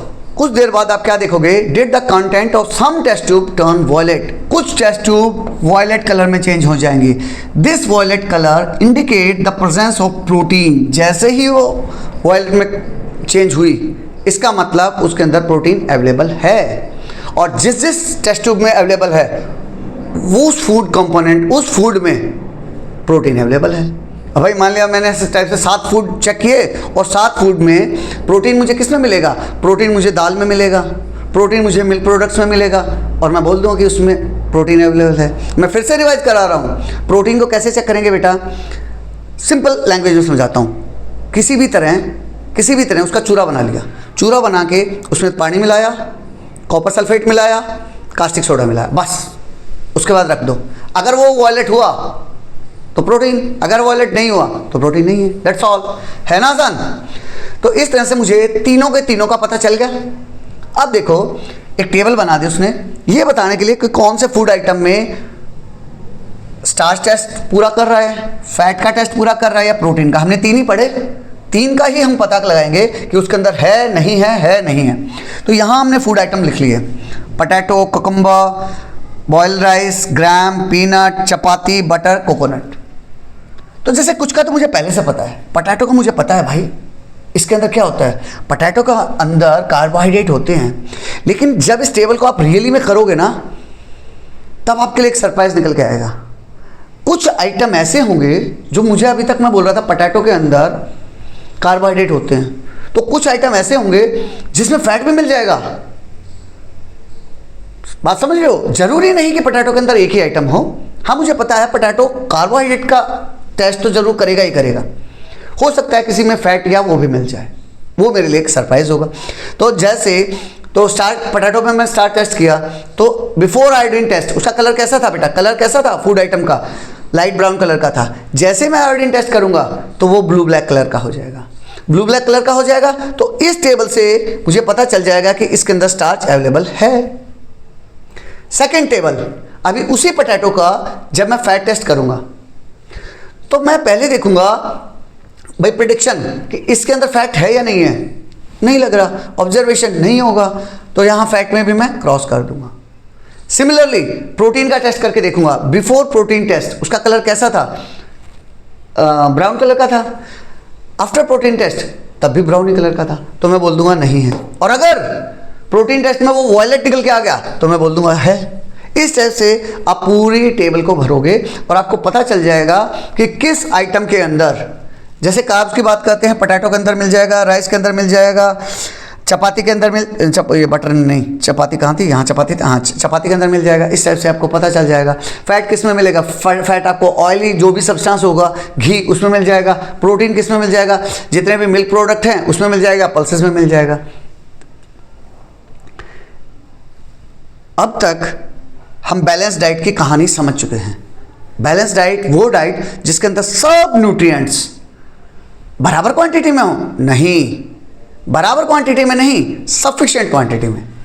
Equal quantity में मत लिख के आ जाना, सफिशिएंट क्वांटिटी में। सफिशिएंट का मतलब, सफिशिएंट मतलब बेटा जितनी मुझे चाहिए। जैसे कार्बोहाइड्रेट की रिक्वायरमेंट मेरे लिए ज़्यादा है भाई, 400 ग्राम 500 ग्राम मैं कार्बोहाइड्रेट लूँगा, और अगर घी में 500 ग्राम खा जाऊंगा तो मैं फैटी हो जाऊंगा भाई, वो मेरे लिए नुकसानदायक हो जाएगा। तो हर एक चीज़ की अलग अलग क्वांटिटी है बेटा। जैसे विटामिन एंड मिनरल्स मुझे कम क्वांटिटी में चाहिए, कार्बोहाइड्रेट बहुत ज़्यादा क्वांटिटी में चाहिए, तो वो सफिशिएंट क्वांटिटी में। ऐसा नहीं कि सबको बराबर कर दो भाई, सबको 200-200 ग्राम दे दो, नहीं। यही समझा रहा है a diet that has all essential nutrients, वो डाइट जिसके अंदर सभी के सभी एसेंशियल न्यूट्रिएंट अवेलेबल हों, रफेज अवेलेबल हो, वाटर अवेलेबल हो। सातों के साथ आगे न्यूट्रिएंट्स के नाम पे 5 पहले वाले, 6th रफेज यानी फाइबर, 7th वाटर, जिसके अंदर सातों अवेलेबल हो in the right amount. Equal amount नहीं बोला, राइट अमाउंट, जो मेरे लिए सही है for proper growth and the development. Proper growth के लिए, डेवलपमेंट के लिए, उसी को हम बैलेंस डाइट बोलेंगे। तो क्या जो थाली वाला एग्जांपल मैंने समझाया था आपको, उसके थ्रू आप समझ आ गया कि भाई बैलेंस डाइट कौन सी होगी। वो बैलेंस डाइट होगी जिसके अंदर वो सातों के साथ कंपोनेंट्स अवेलेबल होंगे, उसे हम बैलेंस डाइट बोलते हैं। एक्टिविटी 3.9 लिया बेटा आपको समझाने के लिए कि कैसे एक जो आप पोटैटो वेफर्स लेते हैं, जो चिप्स का पैकेट लिया, या फिर एक रोस्टेड चना लिया, भुना हुआ चना। मैं दो खा रहा हूँ, एक बच्चे ने पोटैटो वेफर्स लिया, दूसरे बच्चे ने भुना हुआ चना लिया, रोस्टेड चना। उसके अंदर कौन सा कंपोनेंट कितना है उसके ऊपर लिखा मिलेगा, हमें उसके ऊपर लिखा हुआ मिलेगा। आइए देखते हैं कैसे। यहाँ समझा रखा है, ये देखो बेटा, न्यूट्रिएंट इन्फॉर्मेशन दे रखी है हर एक 100 ग्राम में। अगर मैं पोटैटो वेफर्स लूँगा 100 ग्राम, तो उसके अंदर एनर्जी कितनी होगी, फैट कितना होगा, कार्ब्स कितने होंगे, प्रोटीन कितना होगा और फाइबर कितना होगा, वो यहाँ बता रखा है। अगर मैं 100 ग्राम पोटैटो वेफर्स लिए तो एनर्जी मुझे उसके अंदर 536 किलो कैलोरी मिलेगी, इतनी कैलोरी मुझे मिलेगा। फैट कितना मिलेगा, 35 ग्राम। कार्ब्स कितने मिलेंगे, 53 ग्राम। प्रोटीन कितना मिलेगा, ओनली 7 ग्राम। डाइटरी फाइबर 4.8 ग्राम। वेरस मैं चना खा रहा हूँ, 100 ग्राम चना लिया मैंने, 100 ग्राम चना खाया तो मुझे एनर्जी मिलेगी 355 किलो कैलोरी। बात समझना, चने के अंदर एनर्जी कम है और चिप्स के अंदर ज़्यादा है। तो सर अगली बार से है ना मैं क्या करूँगा, चिप्स खाऊंगा। अरे वे गधों, चिप्स आपके लिए हेल्थ के लिए अच्छे नहीं हैं, क्योंकि उसमें ऐसे फैट्स हैं जो आपकी हेल्थ के लिए नुकसानदायक हैं। फैट 6.26 ग्राम, देख रहे हो इसके अंदर कितना फैट है, देख रहे हो कितना फैट है, उसके कंपैरिजन फैट कितना ज़्यादा है। तो फैट्स अनलिमिटेड क्वांटिटी में हमें नहीं लेने हैं, इसलिए नुकसानदायक है। नेक्स्ट है कार्बोहाइड्रेट। कार्बोहाइड्रेट होगा बेटा 58.58 ग्राम। प्रोटीन 18 ग्राम। डाइटरी फाइबर 16 ग्राम। तो इस तरह से हमें ये बता रखा है बेटा कि नेक्स्ट टाइम ऑनवर्ड जब भी कोई आप चीज़ खा रहे हो तो उसके पीछे में देखो, न्यूट्रिशन इन्फॉर्मेशन चेक करो कि आप क्या चीज़, ये किस चीज़ में रिच है, ये किस चीज़ में रिच है। इस टाइप से आप कंपैरेटिव स्टडी कर सकते हैं। Some foods have high calorie due to high sugar and fat contents. अभी हमने देखा कि कुछ फूड के अंदर हाई कैलोरी होगी, किस कारण से, क्योंकि उसके अंदर शुगर ज़्यादा है और उसके अंदर फैट ज़्यादा है। Moreover they contain very low amount of protein, mineral, vitamin and dietary fibre. उसके अंदर ये सब तो ज़्यादा था, लेकिन कमी किस चीज़ की थी, प्रोटीन की कमी थी, मिनरल्स की कमी थी, विटामिन की कमी थी एंड फाइबर्स की कमी थी। These food are called junk food, इसीलिए इनको जंक फूड बोलते हैं। जंक फूड मतलब, जंक मतलब कचरा। बात समझ रहे हो, आपके फूड को कचरा बता रहे हैं यहाँ। तो इसका मतलब आपको ये इस चैप्टर के थ्रू को ये समझाने की कोशिश कर रहे हैं बेटा। अभी आप 6th क्लास में हैं, अभी से आपके हैबिट्स बन रही हैं, जैसा आप बनते जाएंगे वैसा धीरे धीरे पक्का होता जाएगा। तो अभी से आदत डालो, दीज जंक फूड को जंक ही समझना है, कचरा ही समझना है, और ये सब चीज़ें नहीं खानी हैं। उसके बाद यहाँ आपको FSSAI के बारे में बता रहा है। FSSAI क्या है भाई, इसका फुल फॉर्म है बेटा food safety and standard authority of India. ये गवर्नमेंट की एजेंसी बेटा। FSSAI क्या है बेटा, it is a government agency that regulates food quality. तो फूड क्वालिटी को रेगुलेट करती है, रेगुलेट मतलब कंट्रोल करती है बेटा। कोई मान लिया कोई इस टाइप का चिप्स आ गया जो आपके हेल्थ के लिए बहुत नुकसानदायक है, जैसे आजकल काफ़ी चीज़ों में कैंसर वाले सब्सटेंस मिल रहे हैं, तो FSSAI क्या करेगा बेटा, उसको इनवैलिड कर देगा कि भाई ये सब चीज़ें नहीं बिक सकती, हमारे बच्चों के लिए नुकसानदायक है, तो वो सब चीज़ें हम नहीं खाएंगे। तो FSSAI एक गवर्नमेंट की एजेंसी है जो कि उसको कंट्रोल करने में हेल्प करती है। नेक्स्ट आता है बेटा मिलेट। मिलेट क्या है, दे आर न्यूट्रिशन रिच सेरेल्स। ऐसे सेरेल्स हैं बेटा, ऐसे अनाज हैं जो कि काफ़ी न्यूट्रिएंट्स उसके अंदर अवेलेबल है, न्यूट्रिएंट्स भर भर के हैं। ये हमारी हेल्थ के लिए बहुत फ़ायदेमंद है। मिलेट्स को सिंपल लैंग्वेज में कहें तो मोटा अनाज भी बोलते हैं। हिंदी में क्या बोलते हैं, मोटा अनाज। मतलब इसके अंदर नॉर्मल क्या क्या चीज़ आएंगे बेटा, जवार, बाजरा, रागी एंड सावा। फिगर में दिखा रखा है सावा की इमेज। ये सब चीज़ें अर्लियर टाइम्स में हमारे फूड्स में बहुत ज़्यादा यूज़ होती थी बेटा। जो हमारे बुजुर्ग लोग हैं ना, वो इसको भर भर के यूज़ करते थे। फिर जैसे जैसे इम्प्रोवाइजेशन आया, हम लोग गेहूँ और राइस पे ही रुक गए बस। जवार, बाजरा, रागी ये सब खाना कम कर दिया, जिनसे न्यूट्रिएंट्स की कमी पड़ गई।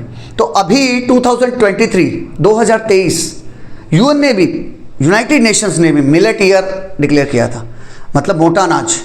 उस ईयर में क्या किया, जगह जगह प्रोग्राम हुए और मिलेट्स के बारे में हमें इंफॉर्मेशन दी गई कि दे आर वेरी गुड। तो हमारे जो बुजुर्ग थे, हमारे पूर्वज थे, दे वर नॉट फूल, वो बहुत इंटेलिजेंट थे, वो हर टाइप का अनाज खाते थे। तो वो अनाज नहीं खाते थे जो देखने में सुंदर था, वो अनाज खाते थे जो खाने में अच्छा था।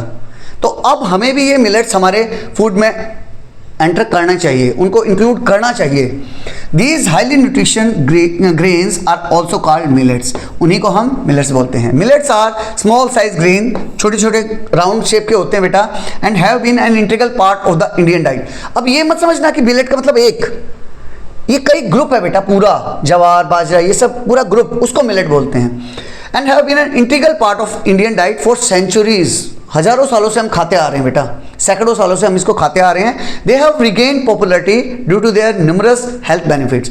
रीगेन, उन्होंने रीगेन किया है, दूसरी बार फिर से गेन किया है अपनी पॉपुलरिटी को, मतलब पहले तो फेमस थे ही थे।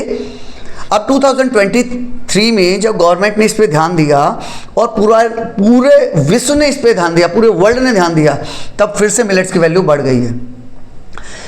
क्यों बेटा? Because of numerous health benefits, उनके अंदर हेल्थ बहुत भर भर के है, इसीलिए they are good source of, उसके अंदर क्या क्या है, विटामिन हैं, मिनरल्स हैं, मिनरल कैसे, आयरन और कैल्शियम टाइप के, और भर भर के डाइटरी फाइबर्स हैं।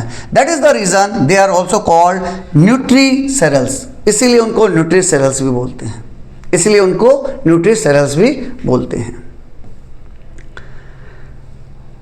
द लास्ट पार्ट, चैप्टर खत्म हो रहा है, घबराओ मत, बच्चे बोर हो जाते हैं, बोर मत होना बेटा।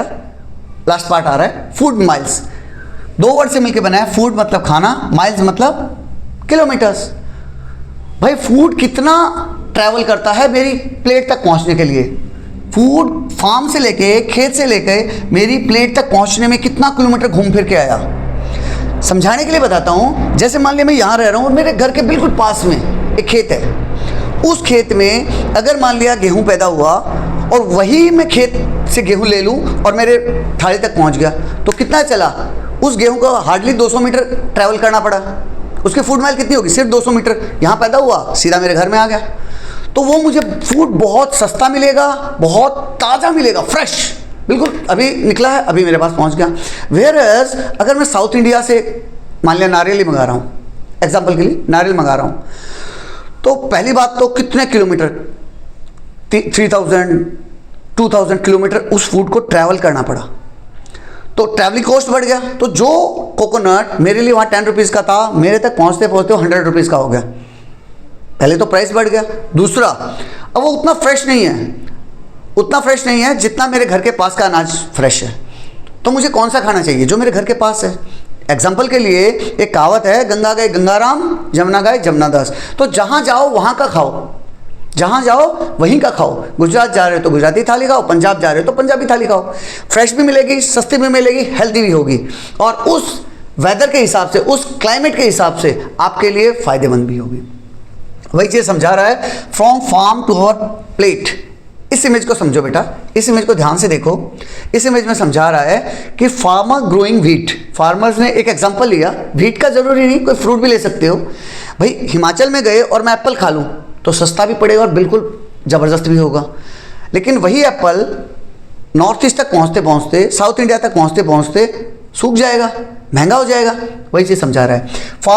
फार्मर ग्रोइंग व्हीट, अनाज को पैदा कर रहे हैं, पैदा करने के बाद क्या करेगा बेटा, उसको निकालेगा, थ्रेशिंग करेगा, विनोइंग करेगा, ग्रेन को निकालने के लिए बिल्कुल करेगा। उसके बाद वो ग्रेन क्या करेंगे, स्टोरेज किया जाएगा, किसी ग्रेनरी के अंदर उसको स्टोर किया जाएगा। स्टोर करने के बाद ग्राइंडिंग करेंगे उस अनाज की, यानी गेहूं को हम ग्राइंड कर रहे हैं, और पैक करेंगे। पैक करने के बाद वो हमारे रिटेल शॉप पे आएगा, मेरे पड़ोस की किसी दुकान पे आएगा, किसी मार्ट पे आएगा, बड़े से मार्ट पे आएगा, वहाँ से मेरी थाली तक पहुँच रहा है। तो इस तरह से जो इतना सफ़र इसने तय किया, इतना ट्रांसपोर्टेशन इसने ट्रैवल किया, उसी को फूड माइल बोलते हैं, उसी को फूड माइल बोलते हैं। तो एक बात बताओ, क्या हम ऐसा कर सकते हैं, भाई यहाँ से अनाज पैदा हुआ, यहाँ इसने थ्रेसिंग किया, विनोइंग किया, और सीधा मैं उस किसान से मेरे घर पे ले आऊँ, तो सोचो बीज के कितना तो ट्रांसपोर्टेशन बच गया, कितना अमाउंट बच गया मेरा पैसा। सीधा खेत से मैं खरीद रहा हूँ तो सस्ता भी पड़ेगा मुझे, हेल्दी भी होगा और फ्रेश भी होगा।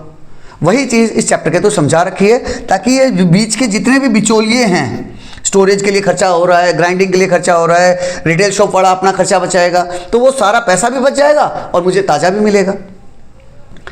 द एंटायर डिस्टेंस, वो पूरे distance travel by A bag of wheat, जो व्हीट के बैग में ट्रेवल किया, और any other food item, Apple भी हो सकता है, एप्पल की पेटी, आम की पेटी, कुछ भी हो सकता है, from the producer to the consumer, producer से कंज्यूमर तक पहुंचने में जितना भी डिस्टेंस ट्रेवल कर रहा है, जितने भी किलोमीटर चल रहा है, उसी को हम फूड माइल बोलते हैं, उसी को हम फूड माइल बोलते हैं। रिड्यूसिंग फूड माइल, जैसे ही मैं उस फूड माइल को कम कर दूं, जैसे अभी अभी मैंने इस इमेज में समझाया कि मैं इतना बड़ा चक्कर लेने की बजाय मैंने शॉर्टकट मार दिया, तो मैंने क्या किया, फूड माइल को कम कर दिया। इज इंपॉर्टेंट, वो मेरे लिए फायदेमंद है। क्यों? बिकॉज क्यों फायदेमंद है? It help to cut down the cost. तो एक तो उसकी कोस्ट कम हो गई, दूसरी पोल्यूशन कम होगी। जब वो इतना ट्रैवल करेगा, ट्रक लेके आएगा वहाँ से, साउथ इंडिया से मेरे तक पहुँचने में वो ट्रक लेके आएगा, और जब वो ट्रक या ट्रेन कोई भी लेके आ रहा है तो वो पोल्यूशन भी करेगा, तो पोल्यूशन से बच जाएगा, कॉस्ट भी बच जाएगा, और मेरे को फ्रेश भी मिलेगा। दूसरा, इसके अलावा मैं लोकल फार्मर को सपोर्ट भी कर रहा हूँ, लोकल फार्मर को सपोर्ट भी कर रहा हूँ। अगर उसका अनाज बिकेगा नहीं तो अगली बार वो उगाएगा नहीं, उसके वो बेचारा गरीब हो जाएगा। And it also keeps our food fresh and healthy, तो मेरे फूड को फ्रेश और हेल्दी भी रखेगा। विद दिस यहाँ आपका ये चैप्टर खत्म हो गया बेटा। मैंने बहुत गहराई में समझाया है, और आपको सच में कहीं भी लगा हो कि यार बहुत अच्छा एक्सप्लेन किया है, जहाँ भी लगा हो एक्सप्लेन किया है, कुछ चीज़ें समझ आई हैं जो स्कूल में कराया था तब समझ नहीं आई थी, तो वो कमेंट करना और अपने दोस्तों के साथ शेयर करते रहना। हाँ, सब्सक्राइब करो, लाइक करो, ना करो चलेगा, लेकिन शेयर करते रहना। शेयर करते रहोगे तो उससे क्या होगा, नेक्स्ट चैनल बनता जाएगा, नेक्स्ट ग्रोथ होगी, इधर ग्रोथ होगी, उधर ग्रोथ होगी, तो मुझे भी इंसेंटिव मिलता है इससे। With this I am signing off. जय हिंद, जय भारत।